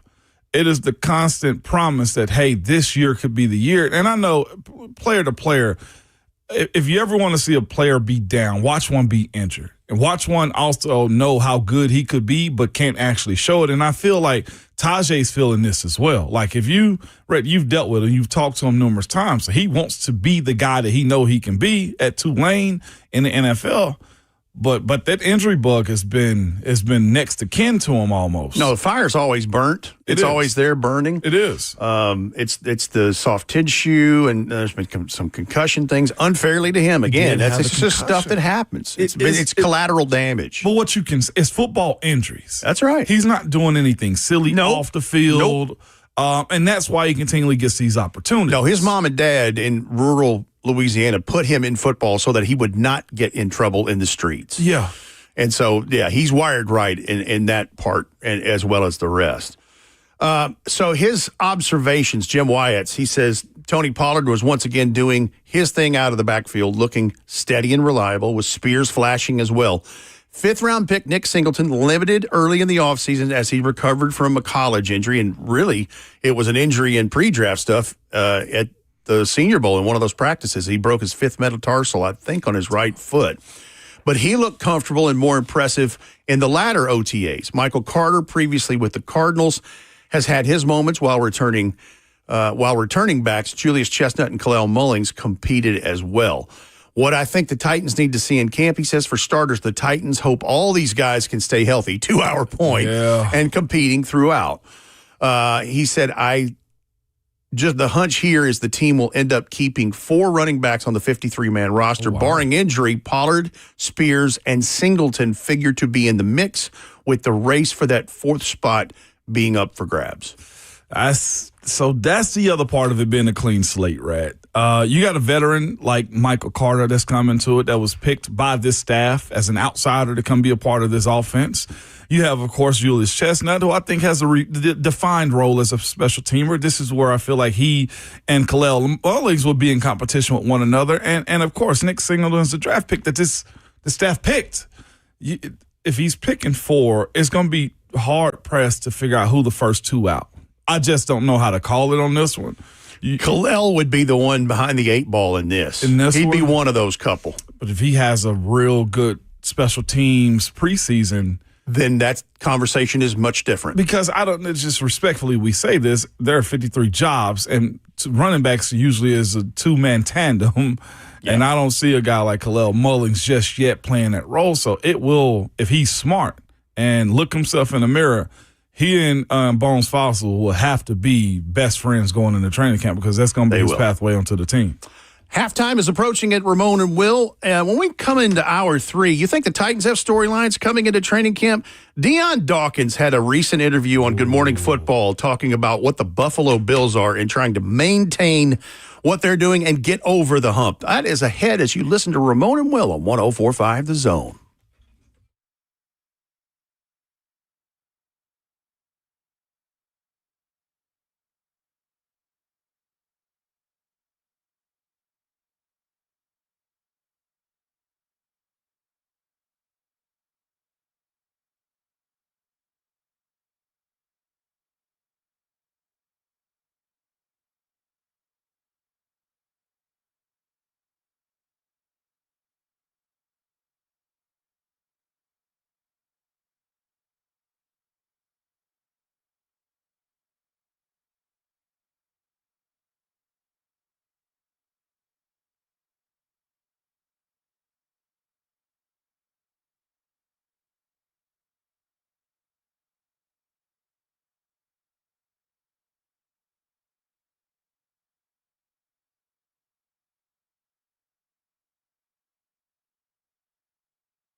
Hour 3 of the Ramon and Will program. 1045 The Zone. Rhett Bryan filling in for Will Bowling.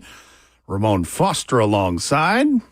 11-year vet, VFL, Titans Radio's color analyst. Justin Hawkins, the excellent producer behind the glass, making all the things happen. What's up? I teased this before we got into hour 3 about you think the Titans have storylines, and every one of the 32 teams do this time of the year and throughout the season. But I found something interesting. I saw that Deion Dawkins, veteran offensive lineman for the Buffalo Bills, he did an interview on Good Morning Football a couple days ago. You see they shutting it down? Yes, I did. I did. Because ESPN and them are in partnership. I mean, derail that, but ESPN and NFL Network are in a partnership, and they're dissolving of certain programs. There's a lot of things that are going away like that, and some of them are really good things. Like one of which I'm still kind of sad about is Daniel Jeremiah and Bucky Brooks' Move the Sticks podcast had to go away because I'm like, man, why are we doing that? Good old Pat McAfee taking it all, right? Thanks, Pat. Appreciate it. He's a cool dude, though. I like Pat. He's making money. I'll give him that. He's a wild man. But Buffalo Bills veteran offensive lineman Deion Dawkins made an appearance on there. And we're talking about the brevity of each city and each team in the NFL's storylines. What is it? And Buffalo is going to be one certainly to watch because they are coming off their streak of 5 straight AFC East titles being broken. Wow. And so let's just kind of set this up. And then I'll give you the quotes of what he had to say in the interview on Good Morning Football. So in the last 6 seasons, 73-27 in the regular season. That's cooking. Won the AFC East title 5 out of the last 6 years. They did not win it in 2025, obviously. That was the New England Patriots taking that back over as they rode to the Super Bowl. Made the playoffs the last 7 seasons. 2 AFC championship appearances. But that's the story. It's never gone that far. Nope. Past that. They've lost in the conference championship game, or they've lost in the wild card round. And now, that certainly tells you about the Lamar Jacksons and the Patrick Mahomes and those and what their obstacles are in that conference, trying to get to a world championships. But Deion Dawkins says it is like a movie. It's like kill or be killed. He says, quote, it honestly feels like you're watching a movie. You're getting to the climax of the movie, right? The movie starts off one way, and then all of a sudden something happens. A drastic thing happens where the castle kind of gets a little shaky. Now we've got a new guy that's holding that torch, and we all just have to say, ahoo, ahoo, like the 300 soldiers, right? And he's speaking about, end quote there, he's speaking about they move away, Terry and Kim Pagula, the owners of the Buffalo Bills. For some people, I was not surprised by this. Surprisingly, fire Sean McDermott as the longtime head coach who had a lot of success in Buffalo but never got over the hump. I think I remember talking to you guys on this show back in the late, after the season was over. I was like, Buffalo could be an interesting opening in this because owners get impatient. They do. And I think they were patient in this case because you're talking about, 6 years of, anyway, I gave you all those stats. And so now Joe Brady, the former LSU offensive coordinator and the offensive coordinator, I should say, under Sean McDermott, is now the head coach. And so it's kind of a new lease on life, but it's also the pressure is on him. Dawkins went on to say, what he had any expectations for Josh Allen in 2026. He said, I don't have any, quote. I don't add any more extra pressure to that kid he already has. Josh understands what he's doing, what he's not doing. He understands what the mindset is and what we all expect, just how we know what Josh expects from us as well. We have to help him there. Yeah. When it comes down to it, Josh is Josh. He's going to be Josh. He's number one for a reason. So I don't think that we need any more expectations than we already have. It seems like we had all the pieces.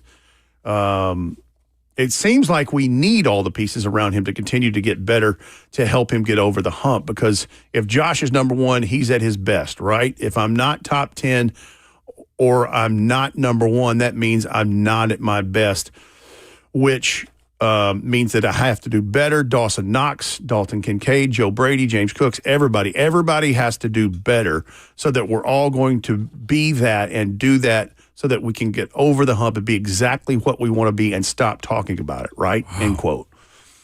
I mean, that's – you talk about pressure now.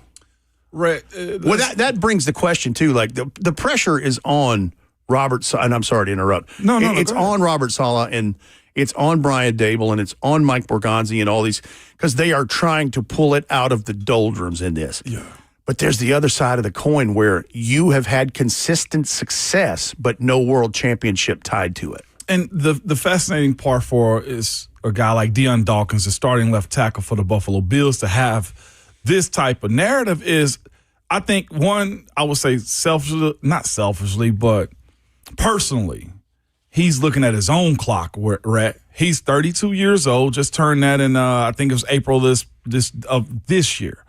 32-year-old, you're an offensive lineman that's also played a lot. He started in 137 games, been a part of 143. So that wear and tear on him is a little bit different from Josh.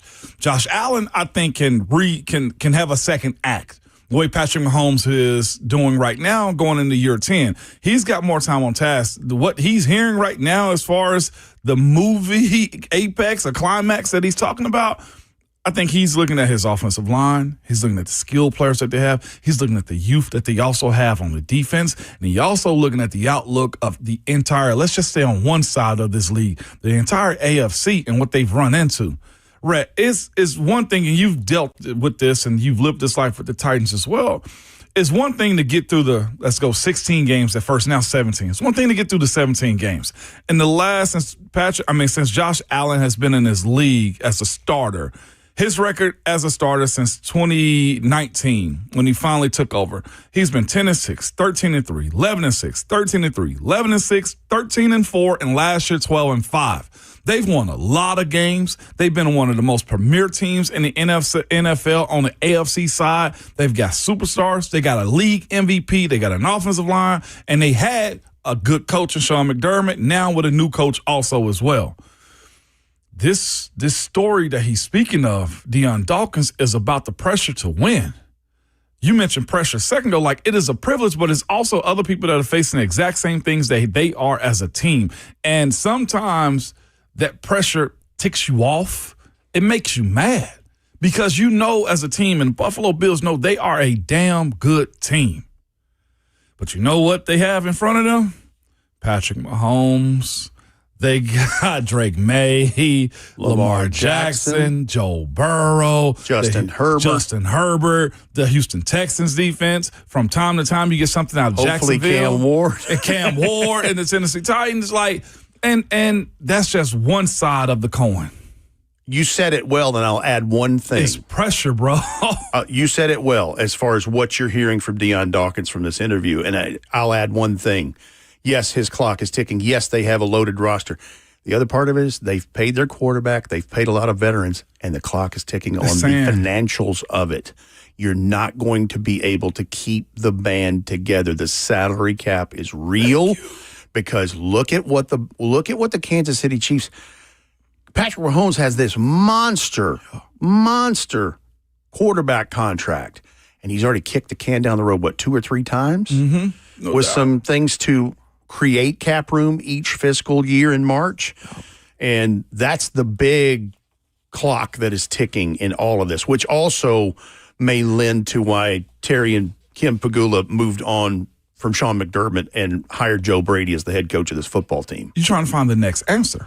And you're hiring an offensive-minded head coach who has not done it at that level at head coach, but he's been an OC. To see if that's the difference. Because when they've lost those games, it has been Patrick Mahomes dropping a dot over the middle of the Buffalo Bills defense. Or it's the fact that Buffalo's defense can't stop Lamar Jackson. You're trying to figure out how can you get Josh Allen to that point in which he can start taking those steps to get his team Well, didn't they lose that one in Arrowhead where he had 4 touchdowns to, was it Gabe Davis? One of the greatest games I've ever seen. It was Gabe Davis, wasn't it? It wasn't Monday night or Sunday Night Football. Rhett, yes, we all stayed up to watch that football game. He dropped 4 dimes to one receiver, 4 tutties, and they still left with an L. They still lost. So this Aru that he's hearing as far as the 300 soldiers lining up, I've been there.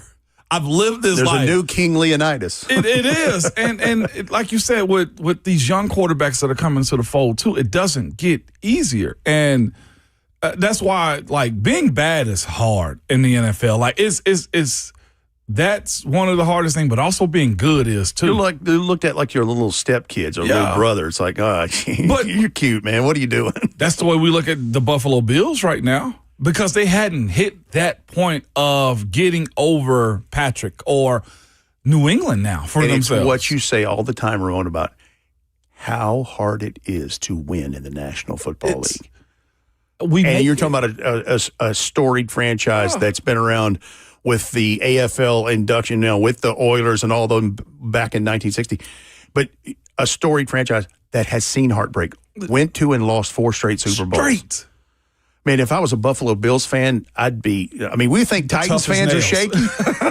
Golly. No wonder they're throwing people through tables in the parking lot. That's all of that bad juju you trying to get off your back. Literally. But imagine your franchise going 30 plus years ago, and going to 4 straight of the biggest game of the year, only to go home with a loss. Just to fold with one of the best quarterbacks in the NFL and one of the most, like you said, rabid fan bases of support that you'll ever see at any NFL. And that Buffalo Bills team was loaded back then, man. And Jim Kelly, Andre that's what I'm saying. Reed, and all those guys, and the special teamers and the defense they had, Cornelius Bennett, and it's kind of like that now, but they just hadn't gone to the big dance. They haven't. And that's the point in which Deion Dawkins is speaking of. How do they find a way to get over the top? Because even in their own division, the AFC East, that's now harder with Drake May being a part of it. With the resurgence of, yes. I mean, the Dolphins are going to be a different animal. We don't think that's going to be as big a deal as it was with Mike McDaniel for a couple of years.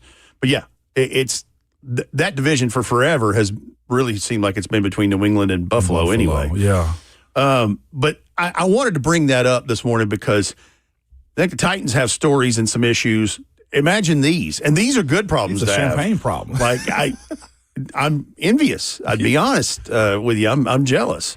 But that's the tone and timber in another city that has had success in the regular season, some success in the playoffs, but not hoisted the Lombardi Trophy. It just, real quick, like, it makes it feel like, Rhett, that when you're only searching for postseason wins, it make the regular season seem just so let down. Because winning 12 and 13 games in the regular season is one heck of an accomplishment. It's a lot of feel good that come out of that.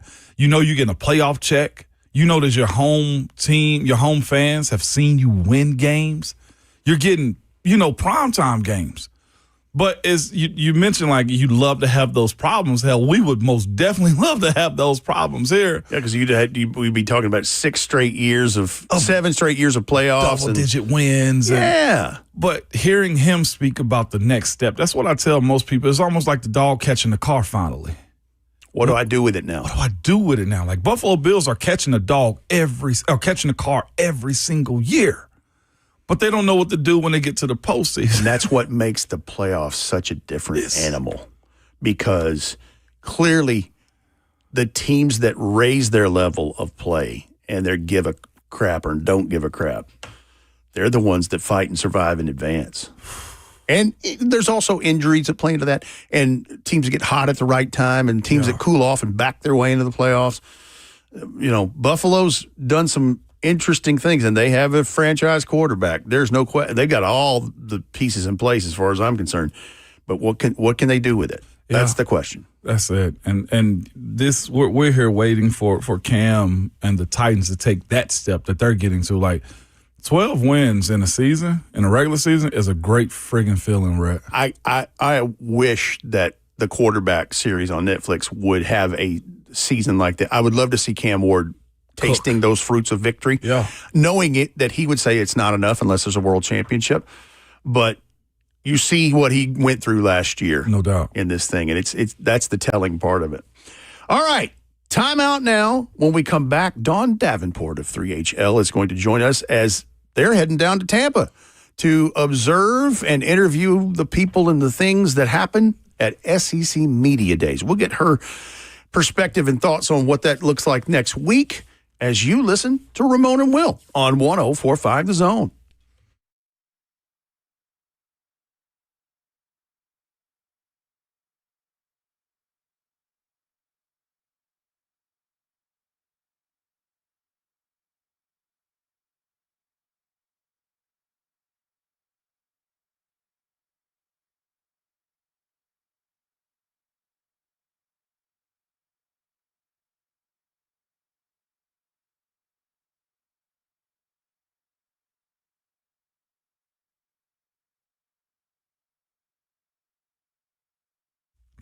When you start noticing cracks in the walls, uneven floors, or driveways sinking and separating, y'all, it's more than a home issue. That's a peace of mind issue.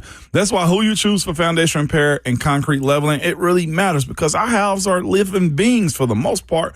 They settle, sit down in the ground a little bit more, and sometimes that foundation gets a little rocky. That's why I'm letting you know I trust United Structural Systems, because they've been doing this the right way since 1994, right here in Tennessee. USS, they don't believe in the quick fixes or those scare tactics. They take the time to inspect, explain what is happening, and they will walk you through real proven solutions that are built to last. Whether your home needs foundation stabilization, crawl space repair, or concrete leveling for sinking sidewalks, patios, or driveways, USS uses engineered systems designed for long-term performance, not temporary patches. USS right now, they're offering several payment options for you in the month of July to make your foundation repair more affordable. You can choose one of the following. You can get 10% discount if you pay in full up front, or fix it now, pay later with 18 months, no payments, no interest whatsoever, or simply choose the 36 months with no interest with low payment options for qualified homeowners. Again, USS is dedicated to helping their customers get the repairs they need now to protect their greatest investment for a lifetime.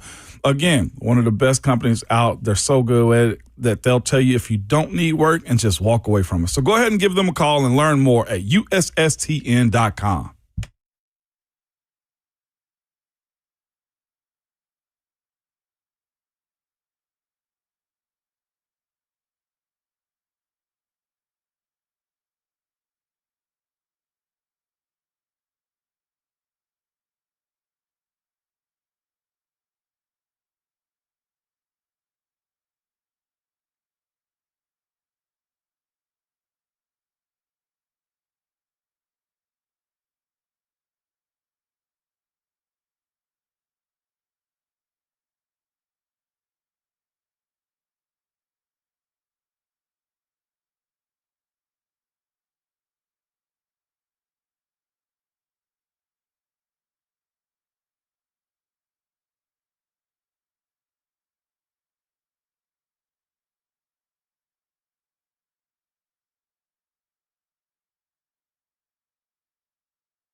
It's Ramon and Will, 1045 The Zone, rolling through hour 3 of the Friday program. Brett Bryan filling in for Will Bowling. Got a big soccer match to call tonight as Nashville SC is back in action after the World Cup break. And SEC Media Days in Tampa take place next week. 3HL will be there doing their excellent work, interviewing all the people in the know. And joining us right now is Dawn Davenport of said show, 3HL. Good morning, Dawn. Babsy. Hey, good morning, guys. How's it going? It is going because it is a Friday. Friday is undefeated. You know that. I love me a Friday. I can tell you what. Even when you have to work on the weekends, like during football season and all that, Friday's still undefeated. It's still the best day of the week. I don't care what anybody says. Yeah, I'm with you, because then you have a full weekend of football, college and NFL. So, I mean, and if you love high school, and if you love high school, you got high school to start off on Friday night. So that's the trifecta. So y'all are going to SEC Media Days in Tampa this coming week. I know, weird spot, isn't it? Mm-hmm. It is different. There's no SEC team there. It is different. No, but you do have Florida in the state.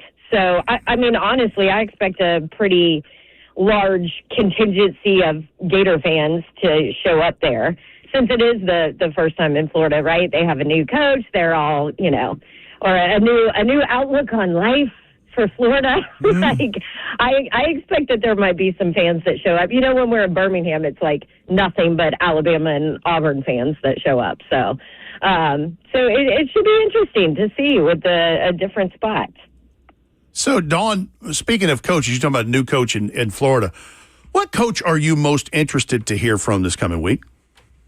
You know what? That is a great question, because I feel like there's a million answers you could have. So, technically, there's 6 new head coaches, right, if you count Lane Kiffin switching, which I do. I count that as new, because that Lane Kiffin always says something that's going to, move the meter or end up on social media or whatever. I think there was one year at SEC Media Days where he was like on his best behavior and decided that he wasn't going to be the headlines. But I don't know. I just don't see that happening, right?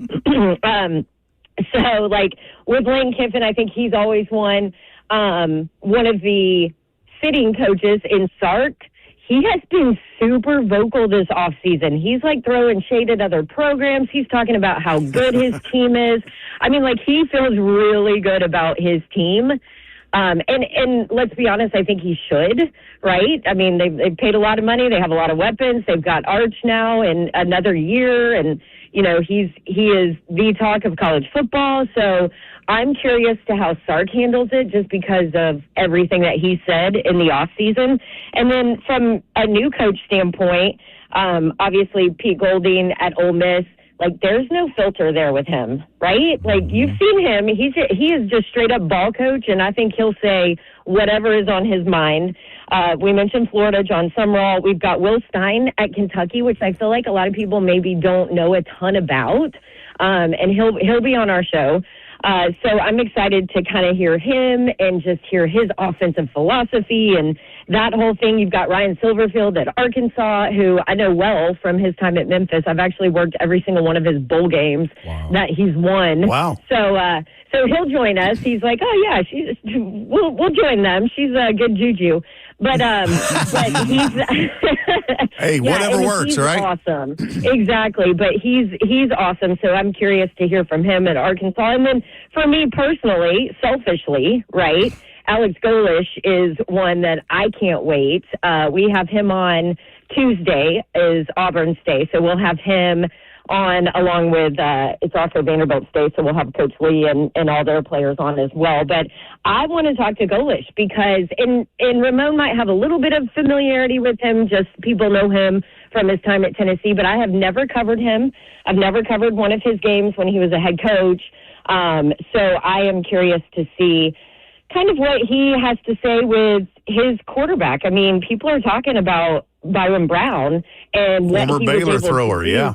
Yeah, and what he was able to do, last season and all that, but it is a different level, and we all know that is a real thing, right? The SEC is a completely different animal. So I'm curious. I mean, and people think that might work for Auburn. You know, I saw in a preseason, way too early preseason poll, they're ranked 23rd. Like, when's the last time Auburn's had a winning season? Yeah. 2020, y'all. 2020. COVID. How about that? Like, can you even fathom that? Not at Auburn. No. Yeah, not at I know. It Not was at all. crazy. I know. You still had high draft picks or first-round picks as That's well right. during that time, Babs. That's exactly Right. Exactly. So, So, Dawn, you're I'm like, glad. why didn't you win? I'm glad you brought up War Eagle, and I thought that you would, considering where you played college volleyball. But no, how quickly can Alec Golish and his large group of USF transfers change things at Auburn this season, knowing that they have not had good times since COVID? Yeah, I actually think that it can happen quickly. And that's the other thing I want to point out just about this landscape in college football, that, you know, you look at Auburn, you're like, okay, no winning season since 2020, but it is so different now with the transfer portal, with what you're bringing in. You know, it's South Florida, but also, like, he knows his system. Those players know what he expects. They know his system. They know the culture. So immediately he can walk in and set it.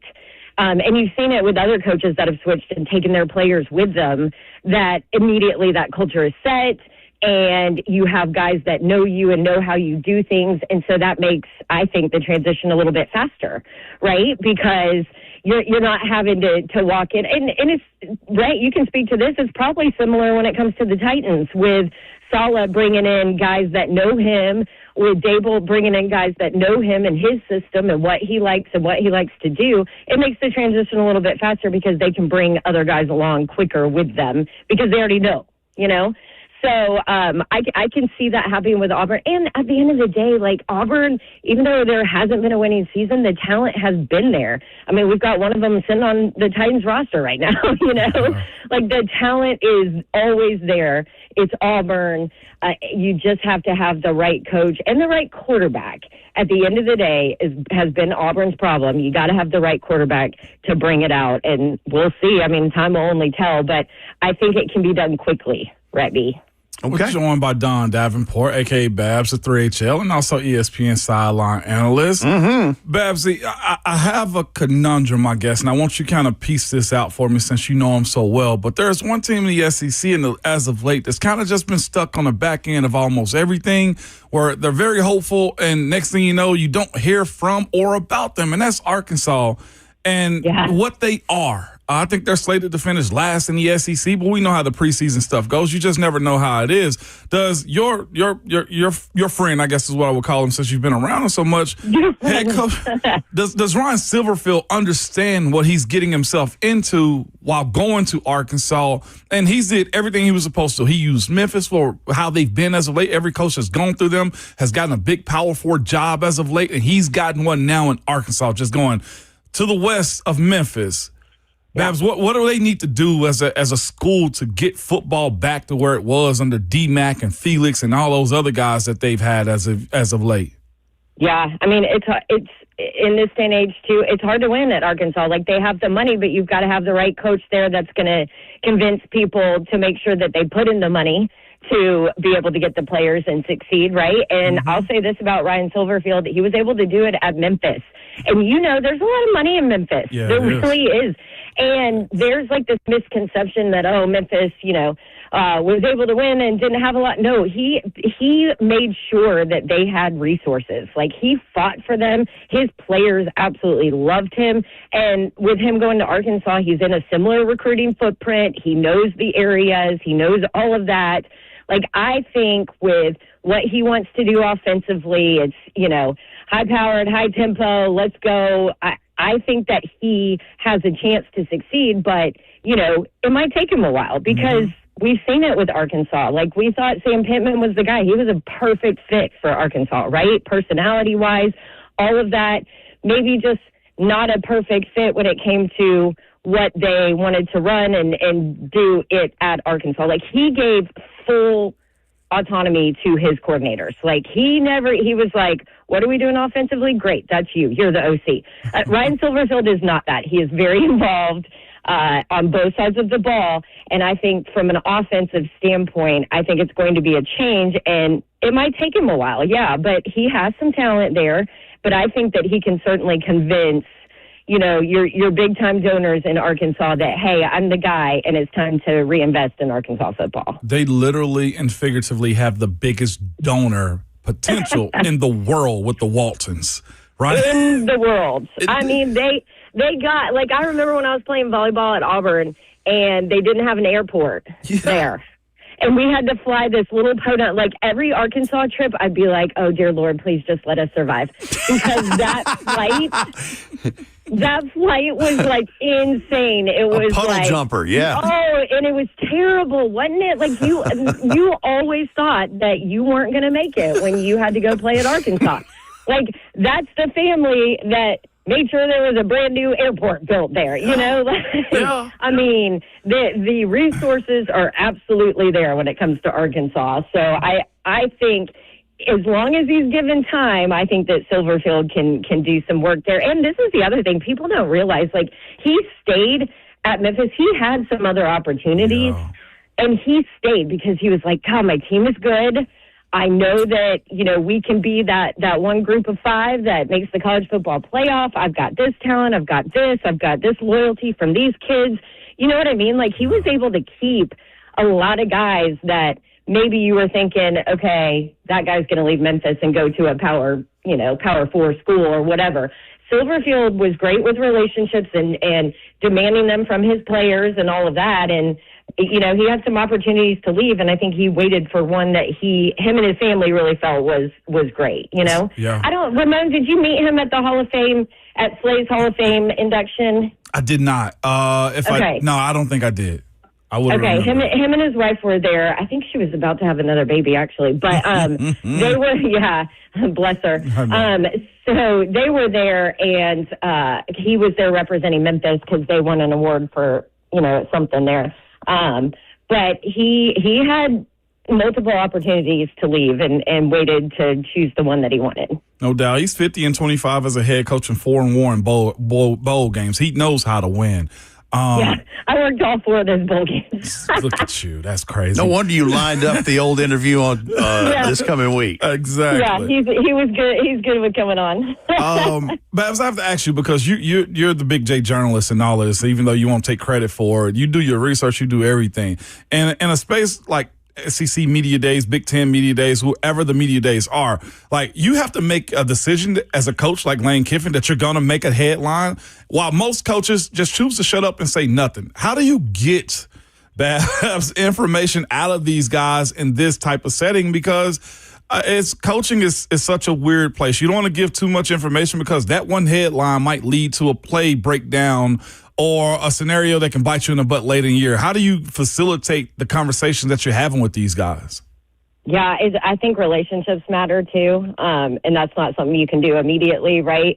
And knowing your coach's personalities, like, Lane Kiffin, sometimes in the way that you ask a question, whether he has made up his mind that he is going to give a headline or not, if you ask a question a certain way, you can get something out of Lane, if you know his personality, the trigger, what frustrates him, things like that. And for the most part, almost everybody that is at SEC Media Days has relationships with all of these coaches because they cover them, day in and day out during the season, or, they're their beat writers, things like that. They have relationships with the coaches. And I think that's always like the way to actually get real info, is when you have that relationship and you know how to ask a question to a certain coach. Like, you're going to ask a question differently to Clark Lee than you are to Sark, right? They're very different personalities.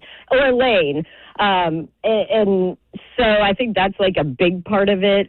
Or Kirby, Kirby is the most competitive person I think I've ever met in my freaking life. Like, I got to watch one of his practices when I worked their opening game last year.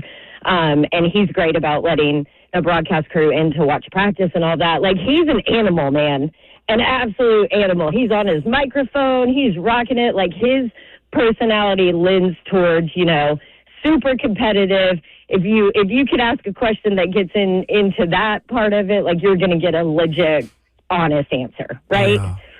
So I think that's a big part of it. But it's hard, too, because they talk about this day like this is the whole, talking season's over. This is the official start, and even though it never ends for these coaches, ever.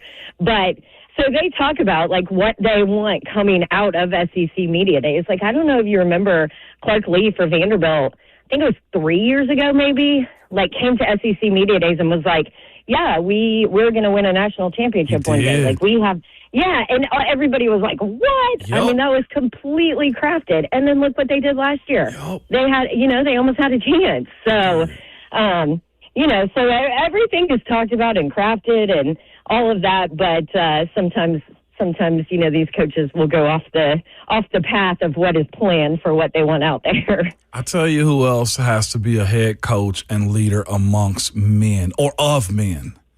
And that's you dealing with Mayor, Savage, and Zeph. That's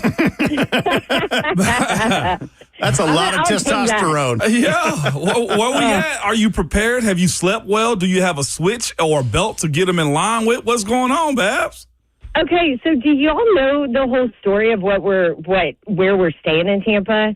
So here, let me fill everybody in because I'm very worried about what this is going to look like. So, yeah, legit. So the hotel rooms were so expensive, like ridiculous, and so Paul Mason, our esteemed boss or whatever, was talking about it, and he's like, how do you guys feel about an Airbnb with, 4 separate bedrooms and bathrooms, so everybody's separate, but you're still in the same house? It'll be cheaper to do that for a week than to do hotel rooms. And I'm like, heck yeah, let's do it. That's awesome, or whatever. Our Airbnb has this full, beautiful kitchen, a pool, like everything. Your brother, Ron Slay, has everything planned out. He's like, Zeph's going to cook this on this night, and we're going to, you remember the whole conversation. What is Tampa known for? We're going to have a family night out at the 5-star restaurant at the strip club. I'm like, oh, my gosh, what? I have no idea what this is going to look like. I told Slay, I was like, I am not going to a strip club as the only female with you fools. And he was like, no, it's family night. It's family night. I'm like, okay, yeah, family night at the strip club. That sounds great. That is the biggest oxymoron I've ever heard in my life. It's just like Hooters is a family restaurant. Family night at the strip club? Yes. It's like going to the strip club in Atlanta for the wings. What's the name of that? Magic City. Magic City. Don't ask me man. how I know. Dude, I know. I had friends in high school. I went to high school. That's right. You're from Georgia. Yeah. People that were like, that's the best place ever. Yeah. I didn't know Tampa was known for strip clubs, though. Well, I knew cigars. They're known for lightning. It's the lightning capital of the world. See, thank you guys. That is what I said Tampa's known for. And Slay's like, no, you guys are all wrong. And then we had a couple. We put it, yeah. We're gonna have him out there. We're gonna have him on in the 9 listen. o'clock hour, and we're going to ask him about this stuff. Oh yeah, ask it. He's adamant. Well, and then I go on a girls' trip. My best friend's husband is born and raised like from Tampa or whatever. So I'm like, hey, text him real quick and ask him what Tampa's known for. I want to know. So the first thing he said was like, I forget what it was, but it was like PC. And she wrote back, that's not it. And then immediately he was like, strip clubs. I'm like, dag nabbit. Okay. Wow. Yeah. So apparently I have it's a real learned thing. something this morning. I learned it, too, because I thought it was, where you from? I thought it was Atlanta, Babs. Boy, was I wrong. No, it's Tampa. Hey, and you remember earlier when you were like, hey, big J journalist. Yeah, that went out the window when I started working with these fools. Dawn, thanks you for joining us. Have a great show this afternoon, and Godspeed next week. No doubt. At the Airbnb. Thank you. It will all be documented, I'm sure, on social media. With Follow the pool, along. too? Oh, my God. All right, Dawn. I know. I'm kind of excited about that. Although, we're in a building all day, but whatever. Happy Friday. Have a good one. Friday. Enjoy, Bazzy. All right. Love you, boys. All right, love you too. Yeah. Peace. Oh, my God. That's going to be unchained, man. Off the chain. The fact that they'll be congregating in a house together and crafting ideas. How about your brother already saying, Zeph's going to cook this? Now, in context, Like Zeph can cook. Zephyr can cook. And he was a cook at Cracker Barrel for a long time, so he has game. But This God, is crazy to me. Was he gonna make pancakes? oh no, he can cook now. Seriously, Listen to that, man. I'm a little jealous now. yeah. I kind of want to be on a Family evening night show. at the strip club. I like it. I like the name of it. I like the name of Family Night. I love the name of Family Night of this thing, right? Oh God. I can't wait to talk to him when he gets in here. All right. Well, we'll talk to him in hour 4. Before we do that and we wrap up hour 3, let's do another Jim Wyatt positional preview as he's done these excellent drops every day on TennesseeTitans.com. We'll get to that and more as you listen to Ramon and Will on 104.5 The Zone.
And I'm not. I'm Rhett Bryan. And for Will Bowling, who is on assignment this evening, Nashville SC, back on these airwaves tonight at the top of the MLS.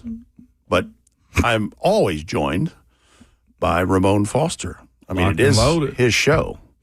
And I'm joined by Justin Hawkins, the ever-capable producer of said morning show. Yes, sir. We've been doing position previews. Before I get to another position in this that Jim White's been doing on TennesseeTitans.com, one thing I didn't share with you that I don't know if you saw or not, but Matt Okada, who's an NFL and fantasy content provider on NFL.com, yesterday afternoon dropped a piece called The Biggest Remaining Roster Issue for Every AFC Team. And, of course, the first thing I did is, let's go to the AFC South and let's see what he says about the Titans. I found this interesting. He says safety. He says the offensive line is a concern for the Titans, but the flurry of darts that they threw at the proverbial board through the offseason offers reasons for optimism. They didn't, however, do much at safety, where the Titans are on track to start veteran Amani Hooker and 2025 rookie Kevin Winston Jr. Tennessee's secondary struggled mightily last year, allowing the highest passer rating in the league on downfield throws. The addition of free agent Tony Adams isn't going to fix that, and there aren't going to be many answers left on the open market, so Tennessee could be in trouble at the safety spots in 2026. I find that interesting because, I mean, it's a national view, but it's not totally out of kilter either. Yeah, it's not. And the other side as well, though, too, we've been privy to see some of these practices and how Tony Adams has played and made plays as well. And this national writer necessarily doesn't have the same viewpoint as we do in this version of Robert Saleh's and Gus Bradley's defense. So Will and I talked last week lightly about this position, and we did a little bit of a preview as well. Like Amani Hooker, having a little bit of a bounce back. According to PFF, probably, not his best year that he had last year. A little bit of injuries that had it, played a part in it as well. He's getting up in age, 28, maybe 29 soon at some point in time. But the idea that he needs to have a bounce back year, I would have put that into the equation of it as well. If we're looking at the strong and weak points of the defense, I do look at the safety position and say there's experience there. There's a lot of hope in what a young fellow like Kevin Winston Jr.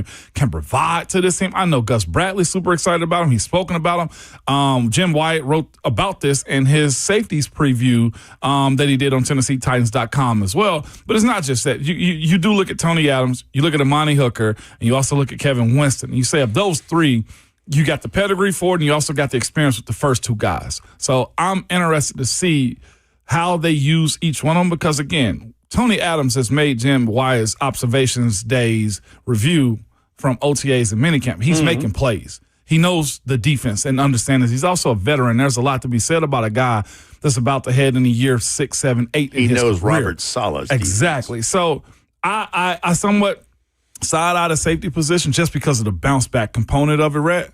But I feel confident that these guys can get the job done, especially if Kevin Winston can catch up to it. And remain available. Yes. That's huge. Most definitely. Because his athletic prowess, skill set, and as a thumper, that could be huge in this. And the Amani Hooker of it all, you're right, that's fair in this.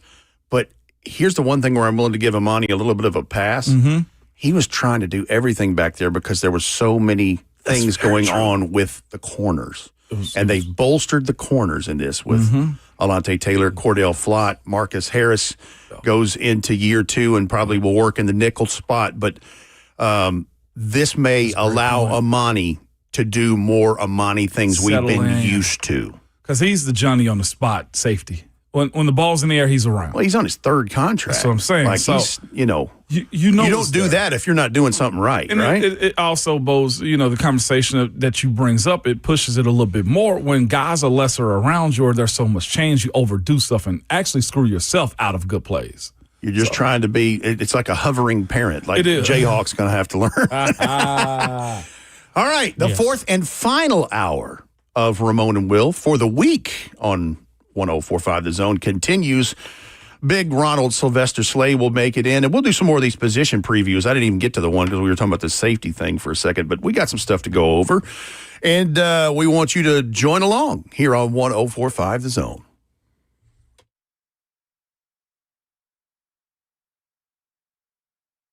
A day at the spa, the perfect gift for birthdays, anniversaries, or any occasion. Lavish and luxurious, yet affordable. A grand gesture, yet simple for you. The gift card from A Moment's Peace. Give her the gift she won't buy herself. An escape, a bit of luxury. Something special that shows more than just words. A gift from A Moment's Peace Salon and Day Spa in Cool Springs across I-65 from Galleria Mall. Call 615-224-0770 or go online at amomentspeace.com anytime.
9:02. Good morning, live from the Circus Sports at the Mid-Kentucky Downs studio. I'm Justin Hawkins. Nashville SC returns to the pitch tonight as MLS play is back. The Boys in Gold hosts Atlanta United at 7:10 in Nashville at Geodis Park. It's the first match in 54 days due to the World Cup pause. Nashville currently sits atop the MLS Supporters Shield standings with 33 points on the season and is the only club in MLS that remains unbeaten at home. You can tune into the game right here on 104.5 The Zone. Will Bowling's got the call for you. Pre-game coverage starts at 6:30. Today, the NFL also returns as the Seattle Seahawks rookies report to training camp today. The Seahawks are the first team to report. Meanwhile, the Titans rookies, they will report next Thursday on the 23rd. Coming up this weekend, the World Cup now will conclude. Tomorrow, the third-place match between France and England will be at 4 p.m. on Fox in Miami. Then on Sunday, it's the World Cup final between Argentina and Spain at 2 p.m. on Fox in East Rutherford, New Jersey. Argentina, they're looking to claim their second consecutive World Cup title. And Spain, they're looking to claim their first title since back in 2010. For all your foundation repair and waterproofing needs, you got to go to USSTN.com. Breaking news at once on your home for the Titans and the Vols. This is 104.5 The Zone.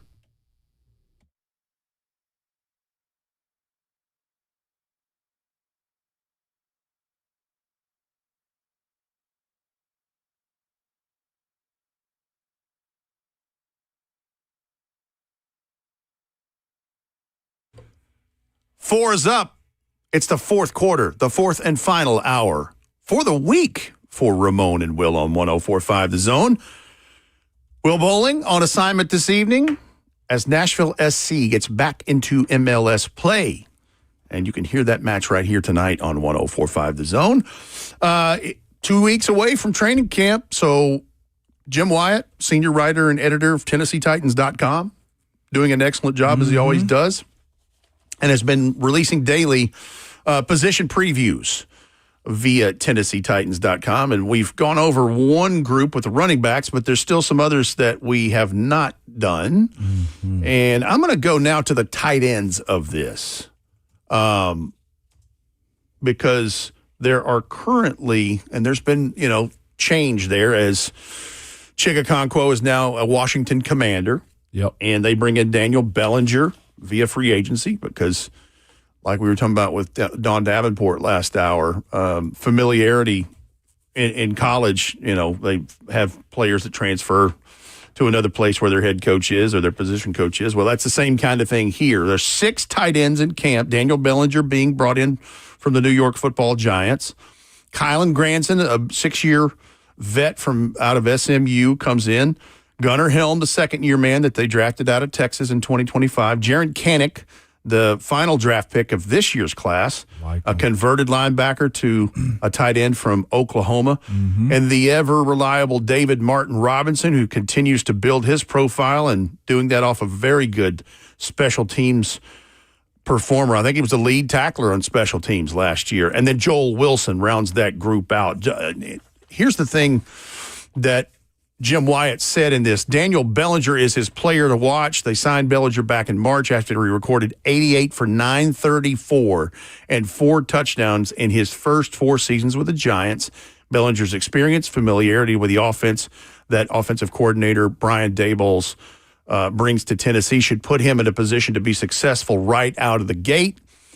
And we may get more clues about Bellinger's potential impact in camp. And that is because when he came out of college, he was thought as a Y tight end blocker. Yeah, inline. And one of the better inline blockers in that class. But his hands have always been slept on. Yeah. And not by himself because they're asleep. That's a bad way to put that. But, I mean, he is a sneaky good pass catcher. Yeah, he is. And I think that's the reason why – if sometimes I say in sports, most men just follow the money sometimes. Like sometimes guys get paid on accidents. Like, how did that guy get this? But usually a situation, man, that Daniel Bellinger is in, like you don't have a guy over 4 years that's just got under 1,000 yards receiving, make $8+ million a year. And that to me shows me, one, somebody else notices his market of untapped potential that he has, but also what he could do on his baseline of what he's known for. You got the blocking side, which is, again, this is what the NFL is getting back to. I felt like in about 2013, 2014, the league kind of moved away from the ground game and got into the passing, the spread offenses, the no huddles, the quarterbacks getting 4,000. The tight ends that have come out in that window are mostly big wide receivers. They are, and now we're getting back to the big tight ends. Yeah. The run game matters. Or more of an H tight end, a little hybrid. And Bellinger has that as a part of his game already, but he does. If you look at his tape, he's got good hands. He's got when the ball's in his vicinity, he can catch it and make plays for you again. It's just an in-between position in general, Rhett, between O-line blocking and wide receiver catching, that you got to find that nice cushion that you can incorporate these guys into your offense. So Jim White goes on to say what he's seen so far. Bellinger impressed in offseason work, catching 10 passes in open workouts. Mm-hmm. Big, but runs well and versatile in that. The same can be said for Gunnar Helm, who also caught 10 balls, looked more comfortable with a year under his belt. Kylan Granson, who joined the Titans after playing previously with the Eagles and Colts, was the third tight end to catch 10 balls in this offseason. Mm-hmm. He impressed me with his receiving skills. Meanwhile, 7th-round pick Jaron Kanek showed he can run while catching 8 balls himself, like Kanek. David Martin Robinson caught 8 passes, while I logged Logan Wilson with 4. With tight ends coach Luke Stocker guiding in this group, looks solid. Underrated coach, too, by the way. Luke Stocker. Luke is first of all, Luke was a smart football player, a good football player with a good career. And if you don't, like, you've been around him, you know him.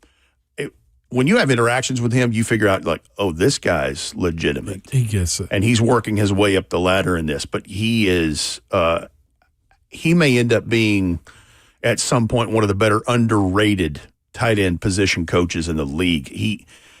You can start to see it with, and we're going to know with the guys that we've just mentioned in this, who to look out for and all of those things as to what their production looks like in this. And, we've been reading all summer about this move that the league is trending to with more 12 and 13 personnel with 2 and 3 tight ends.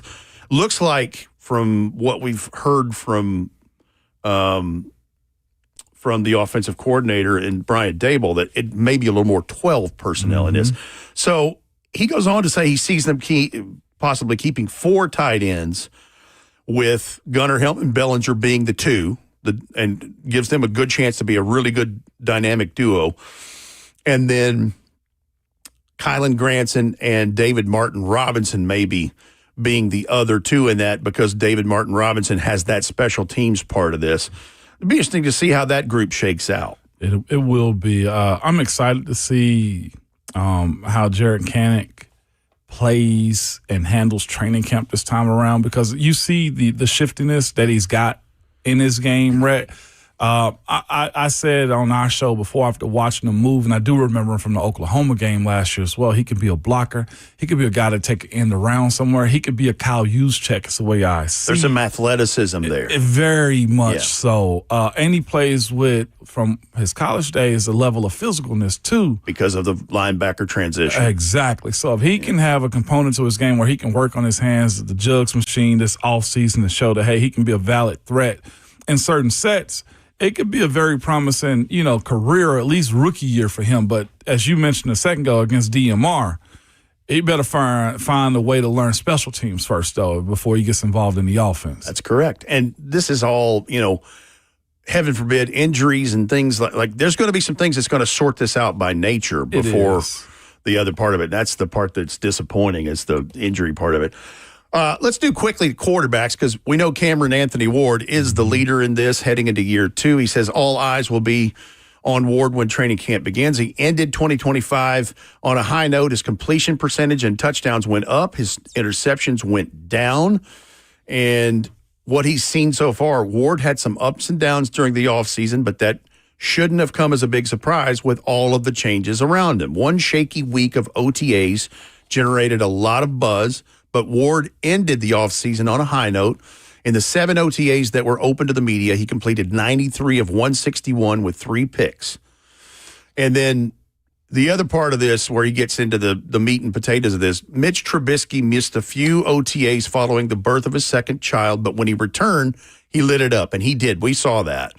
He was 78 of 97 in the 5 OTAs that he was a part of, open to reporters. He was sharp and in command. Will Levis in this, 68 of 105 in 7 OTAs and 5 interceptions, made some great throws, but also some bad ones, he says. Hendon Hooker is the other quarterback in this and was more limited as the offseason went on. As I counted, just 25 passes thrown from him on the 7-on-7 and team drills during open practice. He says what he thinks that the Titans need to see in camp a more consistent Ward, someone who's even more confident heading into the season. Ward will get plenty of opportunities during the joint practices and preseason games. During the course of the offseason, it was clear Ward was building the better chemistry with his receivers, especially Wan'Dale Robinson. He thinks that Trubisky will solidify himself as the team's number 2 quarterback. Levis, meanwhile, will do his best to convince the Titans he's worth keeping around, but will another team make the Titans a trade offer they can't refuse leading up to the season? A lot of scenarios that go into it. The one thing that you do know is your 1 and your 2 are set. Cam and Mitch Trubisky. Well, and what you're paying Mitch Trubisky, he's going to be your backup quarterback. Exactly. The writing is on the wall there. Again, barring something unforeseen. The questions that have to be answered are, what does Will Levis do? What steps is he making to Well, you're trying to put the film on. You're trying to put a thing on tape for the next opportunity. No doubt. That's what it's all about, and right? The psychological side of it, man, which is what I always look at. Like, I know he has to be feeling the pressure, but you can't live in a pressurized oven on this one or a pressurized pot on this one. You gotta understand that, hey, yeah, my pathway has been laid out for me here as a Titan, as a quarterback for this franchise. Didn't work out. He can't hold on to that, and everything that he's doing right now needs to be something new as far as him making a new play every day for the coaching staff, new practices every single day in order for him to stake his claim, whether to be here as a number 3, because you can quickly get down the line as far as injuries in the NFL at any position. So the idea that you can learn this new offense might benefit you as far as your execution, if you will, Levis, for another team if he goes out and perform the way you want him to. The Hendon Hooker side of it, it's not many times you're going to find 4 quarterbacks on a roster. He's also in a direct competition with Will Levis to understand what he's going to be here, whether he pushes Levis out or Levis forces his way out by playing good enough to be traded. So you need arms to get through these things and get through camp and preseason games. That's why there's only 3 of them now. It's one of the main reasons why they changed the way the roster cuts are. It's one big giant cut now because they were cutting them down so low before the 4th preseason game, you were having trouble putting a roster together, especially if you had injuries. But for Will Levis's case, he has all of the arm talent in the world. It's the touch. Where's it going? And, because he can whip it like just about anybody. Nobody's got a better arm. But it's where does it go? And seeing his reactions when it does is something that he's going to be working through. And in fairness to him, where the onus is on him is he is the lone wolf in this thing where his general manager that selected him is not here. His head coach that coached him is not here. So he's behind the 8 ball with that part of it. Yeah, he is. But those draft summaries, they still check. They still follow you. If he can take that next step and make his brain compute to his arms and his eyes and deliver the ball the way you've seen him at times, like we've seen the spurts, we've seen the touch. He's got a better cast of wide receiver, even if he's working with the 2s or 3s. Like the fact that KJ Osborne and Bryce Oliver can still go make plays for him in these preseason games is a bonus. It is. And the youthfulness that they have on the offensive line to be able to hand the ball off and run the ball, we hope, in preseason. He should have balance. It's a matter of, as Jimmy Wyatt said in his write-up, he can make some good, but it's also some bad that's in there that shows up at the wrong time. And that's, I feel like, more than anything, that's the thing that's kind of snake-bitten him is his football moments have been bad in bad situational football times, too. I'm going to tell you something that just makes sense in drawing a line to something. It doesn't when you're talking about where I'm potentially putting him in a scenario, because you wouldn't trade someone to a division rival. But I think the best medicine for him would be going back and learning more under Liam Cohen in Jacksonville. And the reason I say that, ask Trevor Lawrence how that works out. That's true, too. And he's been with him in Kentucky. His most productive time in Kentucky was when he was with him, and then when Liam went with the Rams, it was an off deal, and they had O-line issues, and they had things, but there's a common thread there. Anyway, that's a look at a couple of these positions. We're going to have Big Savage enter the chat in all of this as Ronald Sylvester Slay makes his way into his normal Friday morning segment in the fourth hour of Ramon and Will, talking about SEC Media Days he'll be traveling to and all the shenanigans that 3HL will be in as they make their way south. It's all ahead as you are listening to your home of the Titans and the Vols, 104.5 The Zone.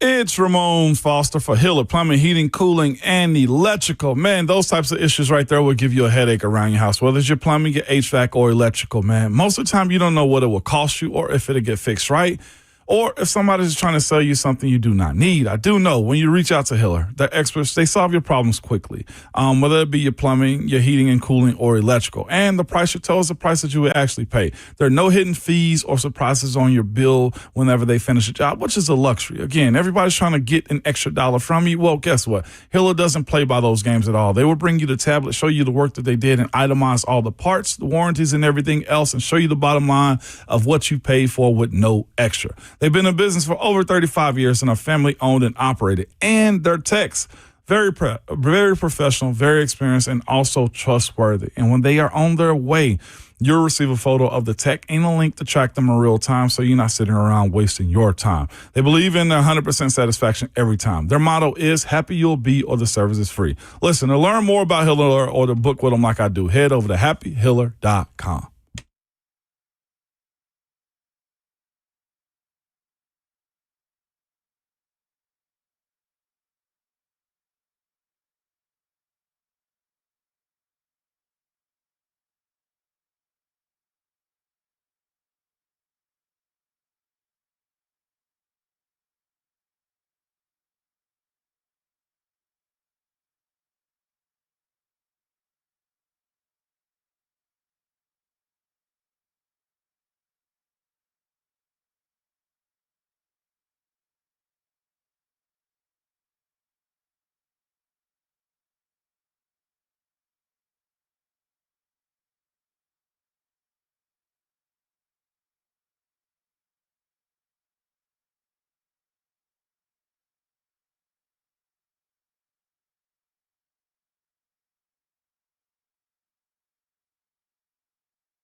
Ramon and Will, 1045 The Zone, rolling through hour 4.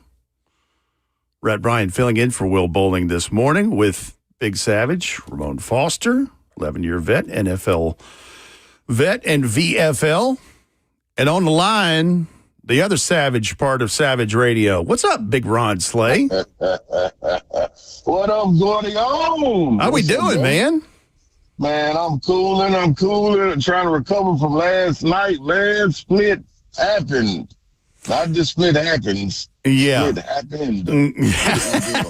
How was the Buck Rising and 1045 The Zone bowling event?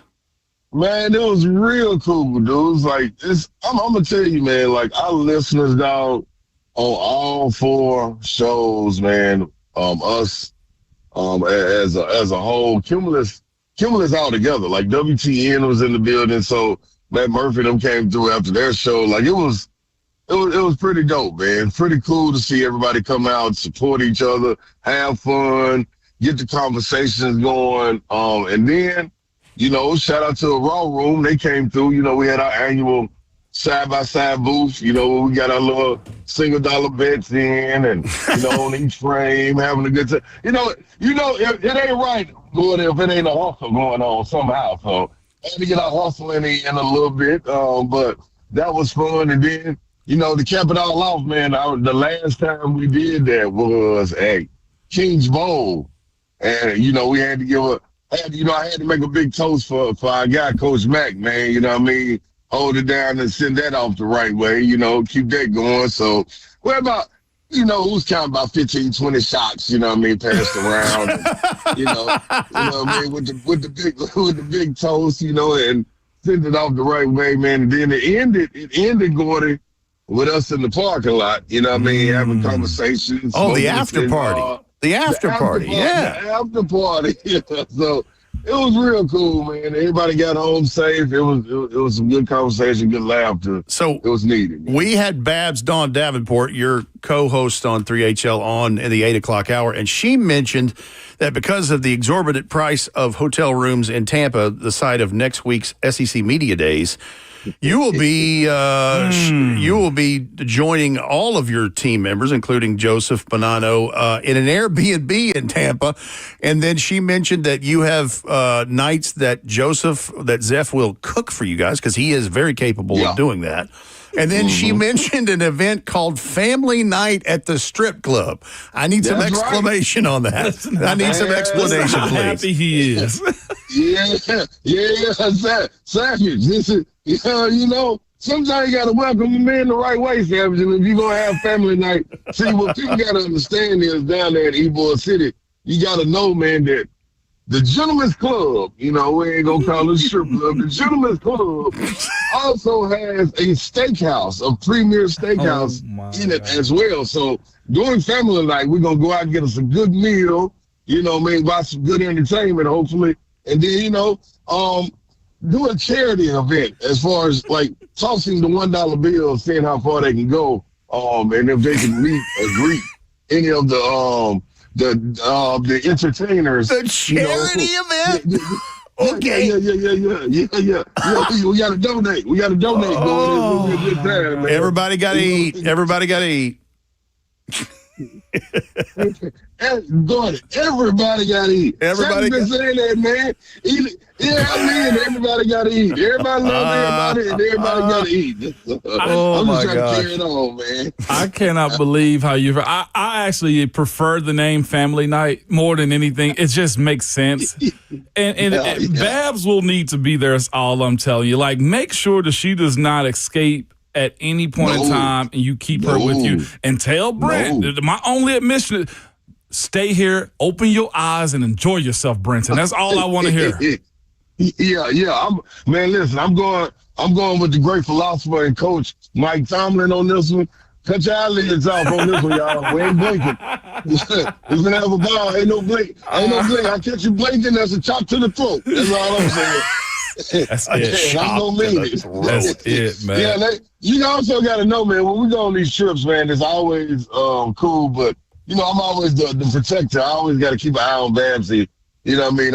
I don't usually leave her wherever we are until like I walk her to her room. You know what I mean? Yeah. So I got to make sure, little sis, all right. You know what I mean? But Zeph, I don't know what we're gonna do with Zeph. Zeph might be like the little skinny dude on Road Trip. If y'all remember that movie a long time ago. Yeah, he might be in that situation. Then we just gonna make sure let his hair down a little bit, even though he just got a haircut. We're gonna figure a way to let it down. So he getting Tampa fresh. Oh, okay. There you go. There you go. He ready.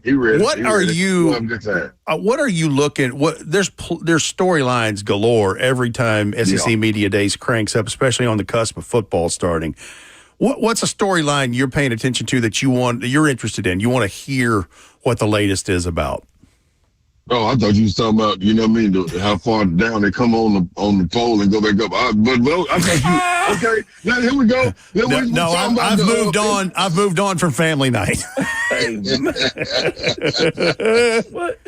boy, I'll tell you what, man, the first thing that I'm interested in is somebody always makes waves at it. And 2 years ago, it was Clark Lee. He came up into the podium and, he told the folks, man, we looking to compete for a national championship. And a lot of people were pointing and laughing like, is this man crazy? And we see what he's done in the last 2 years. So who's going to make that conversation at the podium, make everybody's ears stand up? I can't wait to see what Lane Kiffin is going to do. Does he steal the show? I think, man, there's going to be a lot of questions about, that situation, the game that they got to go play in Ole Miss, in Oxford, see what he's doing on the recruiting trail. What's going on as far as the money that's being put in the reserve for LSU, how they able to spend it, that'll be big. And always the address to everybody by Commissioner Sankey. I think he always does a terrific job, man, by coming out and addressing everyone on every topic, every subject, because this right here is the start to SEC athletics in general. You know what I mean? It ended with baseball, and then the next pickup is this right here, where you get everybody in the same room with the media involved. So that's going to be pretty cool, man. You got a lot of new coaches. What is Florida? What is Kentucky? What are they coming with? Like, it's a lot of excitement we're hearing out of this. And how quick do they get their teams to, get out there and take place? Like, everybody's talking a good game, and we know how that goes when the new coach is hired. Ron, I got one more for you, and then I'm going to let you talk to your brother because y'all going to run off with this. But I'm going to go back to something you said, the Vanderbilt of it all, with Clark Lee making the splash, saying that a couple of years back. Now we're in the post-Diego Pavia part of this deal. Yeah. But because of Diego Pavia and what they did in transfer portal, et cetera, and the year that they had, Jared Curtis flipped from Georgia to come to Vanderbilt and be the highest-rated prospect they've ever gotten in their program, regardless of position, and Jared Curtis from Nashville Christian School. What do you think the Clark Lee of it all is going to be? I think that's an interesting storyline post-Diego Pavia. Very much so. I think the biggest part of it, you had so many collective leaders on that group. Like, now you walk into a situation where it's a little bit different. Yes, you got guys that have been kept and retained from that group, but they had so many seniors and fifth and sixth year guys that helped lead that bunch that came back after having a big splash of a year. He came back and was able to lean on it again. And what Diego bought, I don't know how you put a price on that. What he was able to do for that program and get people to follow and believe, who takes that torch and runs with it? That's what's going to be the most interesting part. We understand what Clark Lee is going to do. He's been talking that way. But to have a quarterback be able to follow that and feel the exact same way and want to prove everybody wrong, that's next level. So if Jared Curtis is the guy to take it at the helm, like it's some huge shoes to fill, especially when you don't have that same group of leaders around you. You got new ones that are supposed to come on and see where they can take it. It's going to be interesting to see how it unfolds. But Clark Lee, man, he said what he meant what he said, and it's been fun to watch him. So we'll see what it's like now to transform the squad again.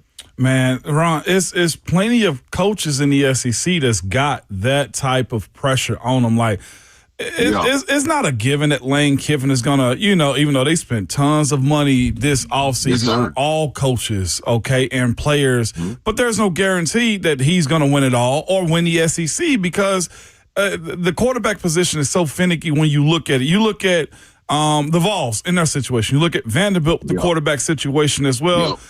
Is Arch going to take that next step for Texas?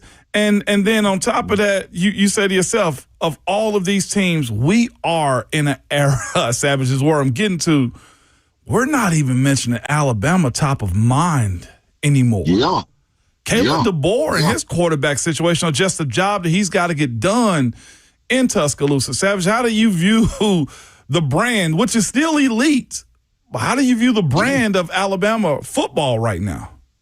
Dude, so I think their fans are guilty of it. And us as fans of the game, in a sense, are kind of guilty of it. Is living on your laurels.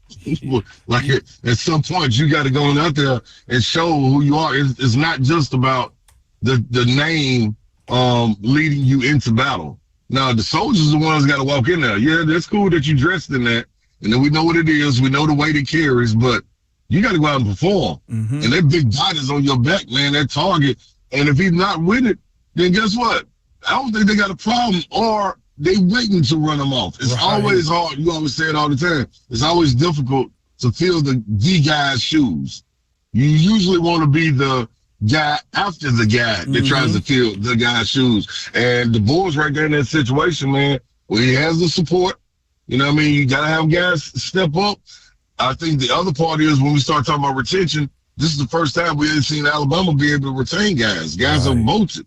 You know what I'm saying? So that's the other part that kind of shakes it up. That depth isn't there like it was. So it's gonna be interesting to see what the boy can do. I think the same thing for Oklahoma, Venables. Yeah. He's one that's kind of flown under the radar, but being able to return his quarterback. If Matia was healthy last year, you don't know what that team could have been with that defense. So he's walking into the season healthy. It's gonna be interesting to see how that shakes out. Like it's a whole lot of storylines, like y'all said, man. And I think one of the ones also is Simmons. Austin Simmons at Drinkwood. Austin Simmons at Missouri. Yeah, so that's gonna be interesting too. I think it was unfortunate that their running back went through what he went through, because if he would have came back with Austin Simmons, Lord have mercy. Yeah. You know what I mean? So we don't know how quick he recovers and gets back on the field, because he's a monster back in the SEC. Man, I gotta call him your guy because I know y'all got a real cool relationship, man. But Greg Sankey, the leader of the SEC, and I don't know if he's gonna be commissioner of this power conference that eventually kind of sets this up if they can get a CBA. But what are you thinking this year? It's the Big Ten has won, back-to-back championships, right? If I'm not mistaken. Yeah. Back to back. Yeah. He challenged basketball to go get one, right? Like that was the next step, is SEC basketball go get one.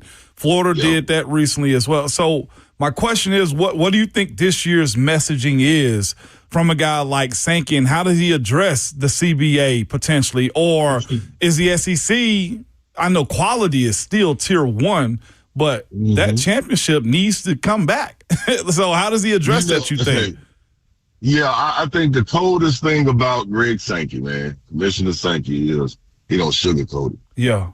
Like, when he gets to those coaches' meetings and things like that, when they go down to Destin, and, yes, it's a couple of things that's going to be said that we'll never get to hear, but at the same time, when he get to that podium, he's going to lay it all out on the line. And regardless, ruffling feathers, whatever it is, his phone line is always open. He says that if you got a problem, give me a call. We can talk about it.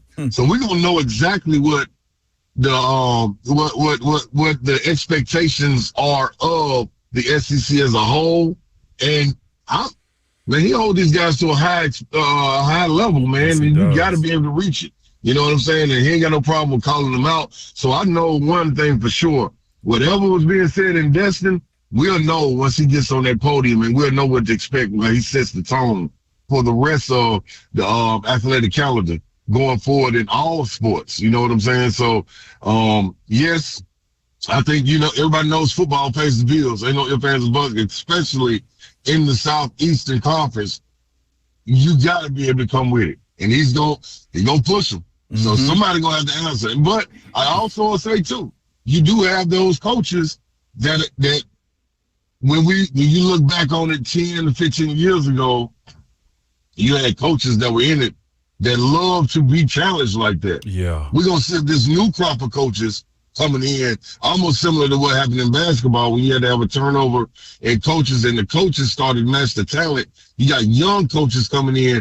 Can they match getting that talent? And we go out there and you kind of conquer what the Big Ten has been able to do. Because they had to turnover coaches too. Yeah. You know what I'm saying? Wow. You know, even though Ryan Day, he been there, but he ain't been there just like that. You know what I'm saying? Harbaugh left, you know what I mean? Signetti came in. Like, you got new Matt Rule trying to turn Nebraska around. Like, you got all these new coaches that's right there on the cusp of trying to do something good and carry the weight. So it's the exact same thing when you look at Florida, Kentucky.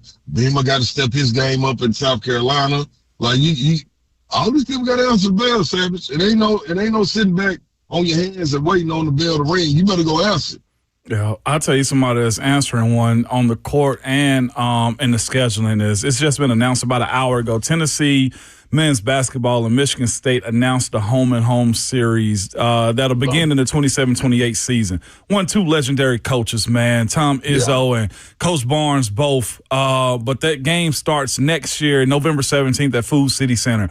He's not shied away, Savage, Rick Barnes, from playing the elites or playing in elite tournaments, man. What do you think of this announcement of them playing Michigan State in a home-and-home series? I think it's dope. We've seen it in the preseason and these exhibition games they've been able to play, and we've seen the outpour of it as far as the support at Michigan State, in Knoxville, at neutral sites, whatever it may be. You get 2 guys like that that ain't gonna hold no punches. They don't mind going into battle, into the trenches, on the road or at home, regardless. They're always going to come out and fight. I just hope both of them are there, you know what I mean, for the duration of this right here, man, because that's going to be good to see them 2 on the sideline. There's much respect. They both do it. They both coach the game, recruit the game the right way, and it's that's what you want. You know what I mean? In order to reach elite status, you got to go play the elite. Yeah. And that's one thing about it, man. Coach Barnes, he's never ducked it. And you can see that in the results at the end of the year. You know what I mean? You see Elite 8 runs, Sweet 16 runs, and things of that nature, trying to get to the Final Four. Only way you do that, you can't play a cupcake schedule in non-conference because you know what the SEC holds regardless, but it's only one way to get ready for that, and that's being in these big-time games, non-conference schedule. No doubt, man. Oh, and keeping it on the hardwood, man. Nate Ahmed finally had a big game, man. That's just his role, his game, Savage, just to kind of crank up to get going. It's kind of how you see him until he fully gets developed. Yeah, I think with him, man, I was talking about on our show, like you need structure. You need structure. It's one thing to throw the ball up and have a pickup style, and you got guys out there challenging for spots. They challenging not only for jobs in the NBA to get on the end of a bench, but it's overseas scouts there. It's G League scouts there. You know what I mean? It's China scouts there. Like everybody's challenging for a job. So they're gonna play with reckless abandon. That's not what Nate needs. Nate needs structure. You know what I mean? 5-on-5 with the officials. Hey, we're going to this spot. If you give him that, he's a different guy. But just to throw it up, that's not his demeanor or his character to be like, well, give me the ball. Let's just go one-on-one. Let's play wild. That's not fun for him. That's not his game. Give him some structure. Have a direction that you're going, and you can easily see by his output it's going to be that way. Now, Jacoby Gillespie, because he's a point guard, is a little different. You know what I'm saying? Another example is Zakai Ziegler, how he's been playing with San Antonio. Like, he went out there playing the right way, but playing the right way, that ball might not get back reversed to you. So, and you don't want to be out there hunting for shots. So it's man, summer league is it's a cutthroat thing, dog. Like you gotta hope you're on the right squad with the right mentality. Because if not, you'll just be sitting out there doing conditioning drills, just running up and down the court instead of getting some baskets to go. Man, there's 2 guys real quick, Rhett, that just got both leagues waiting on the needle to move. Aaron Donald, as people still speculate what he's going to do. The reports are getting louder Just went up, and people are waiting. The next one I just saw from Bleacher Report, but it's also Savage from CNBC Sports. Adam Silver in an interview said the NBA schedule for next year is on hold until LeBron makes a decision. Is that real? It's real. I don't see why it wouldn't be written. I'm gonna tell you why. It's one thing, man. When this dude gets ready to hang it up, like everybody has to capitalize. And when I say everybody, I'm talking about the league. The National Basketball even the Association. away teams. Yeah, man. Yeah. Going to, That man, makes dude, sense. when you going to these away games, we got to know when they are, where they are. Like, this last little run, if it's this year or next year, at some point, like, it's going to be a victory lap, regardless of, you know what I mean, how people feel about him, you know what I mean, what the stronghold he has on it, how he does, whatever it is. Man, them kids and them, they coming out. They coming out to pack that arena to say they farewell. So, Wow. I'm still, but he better look to capitalize on it. He better be on hold.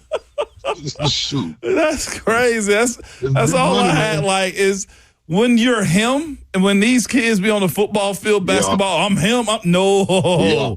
Aaron Donald and LeBron James are them, okay? They're him. Yeah. That's right. Yes, sir.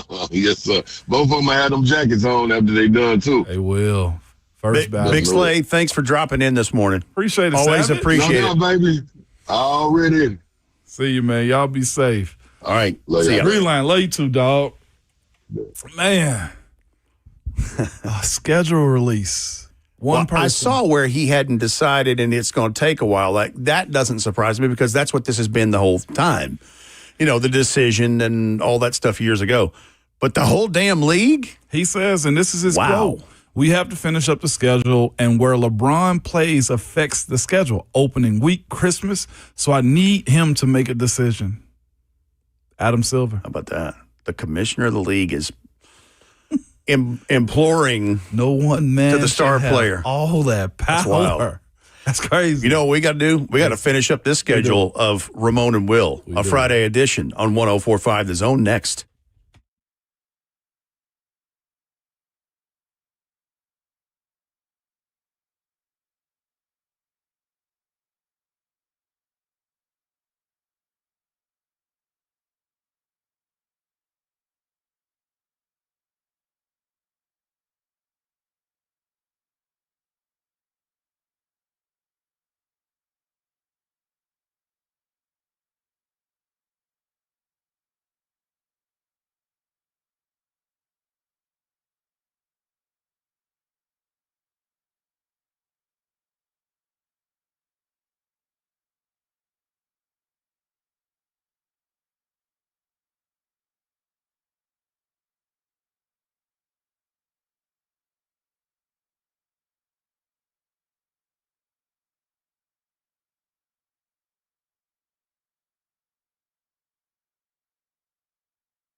It is Friday on Ramon and Will, 104.5 The Zone. Rhett Bryan, glad to have been riding with my good man Ramon Foster over there and my good man Justin Hawkins behind the glass for the last 4 hours. Sir Charles Jones always puts it right on a Friday. Always. Always, right? Such a classic, man. Way to end the week. It is. And all things that's unfolded in the good We're getting brother. ever closer to Titans training camp. SEC Media Days being, as Ron Slay said, the precursor to all SEC sports, and in particular football, which everybody's going to be focused on next week. Starts today, really. Seahawks today. That's right. Seahawks today. reported today. The rookies did. The 49ers are tomorrow, and then everybody else is next week. That's you go. crazy considering the Seahawks reported they are a Super Bowl team, which means like their calendar ended late last year. Yeah. Or this year. Yep. Well, it's the price of doing business and being successful, right? Very true, too. Champagne problems, right? Well, hey, couple things. Vegas issued their NFL wide receiver stat odds. I thought it'd be fun to go over, under, or a high-low game in this, and they list several receivers. The only receivers for the Titans, I'll start with them. Calvin Ridley, receptions they have not applicable. And I don't know if that's because he's coming off an injury or what, but they have him at 650.5 yards, 3.5 touchdowns receiving. Is that high or is that low? I feel like it's a little low. With I his feel like it is reputation. too. I'd go over. I go over as well. Wan'Dale Robinson, no numbers on receptions of what they're saying, but 700.5 yards receiving for 2.5 touchdowns. I think that's under as well, especially on the touchdowns part of it. Yeah, no doubt about it. I do think 2.5? He may end up being the most receptions on this team this year. Absolutely. Yeah. And then I look through some of the guys that we'll see throughout the year. Alec Pierce with the Indianapolis Colts, 950 yards, 5.5 touchdowns. Amon-Ra St. Brown that we'll see with the Detroit later in the year, 112.5 catches, 1,250 yards, 9.5 touchdowns. Brian Thomas Jr., who's trying to bounce back off of a sophomore slump, 725 and 4.5 touchdowns. C.D. Lamb, 94.5 catches, 1,200.5 yards, 7.5 touchdowns. That sounds about right for him. Yeah, it does. That's on par for what they've been doing. And I think he and the threat of George Pickens on the other side now, who has to play on that franchise, it opens up stuff for CD. And speaking of George Pickens, 81 catches, 1,050 yards, 6 touchdowns is what they have on him. I go over that one.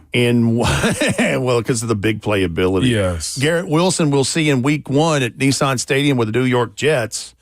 95 catches, 999 yards, 4.5 touchdowns. Seems kind of low for 95 catches. Yes. That really seems low for him, but he's more A lot of of dink and possession. dunk Not stuff. really a breakaway guy, though. Yeah, so I but can you got kinda a see quarterback it. question. Yeah, I mean, that is a that's part of true, it. Too. That's true, too. I almost kind of want to go under with that one. You kind of. Well, you don't know the Geno Smith of it all, Yeah. You do not. And like Geno, what that's going to end up being. he can be good. You know? We'll see Cincinnati, Jamar Chase, 112 catches, 1,325 yards, 10 touchdowns. That sounds about right. Yeah, it does. No doubt about it. I tell you what sounds right is the Buck Rising Show is on the way next. Thanks for everybody listening this morning. Have a great weekend.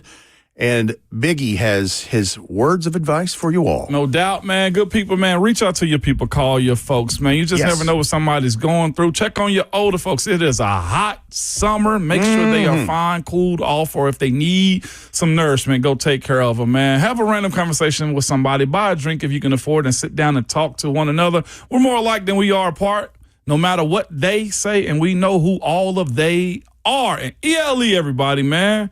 Everybody love everybody. See y'all on Monday. Peace. Peace.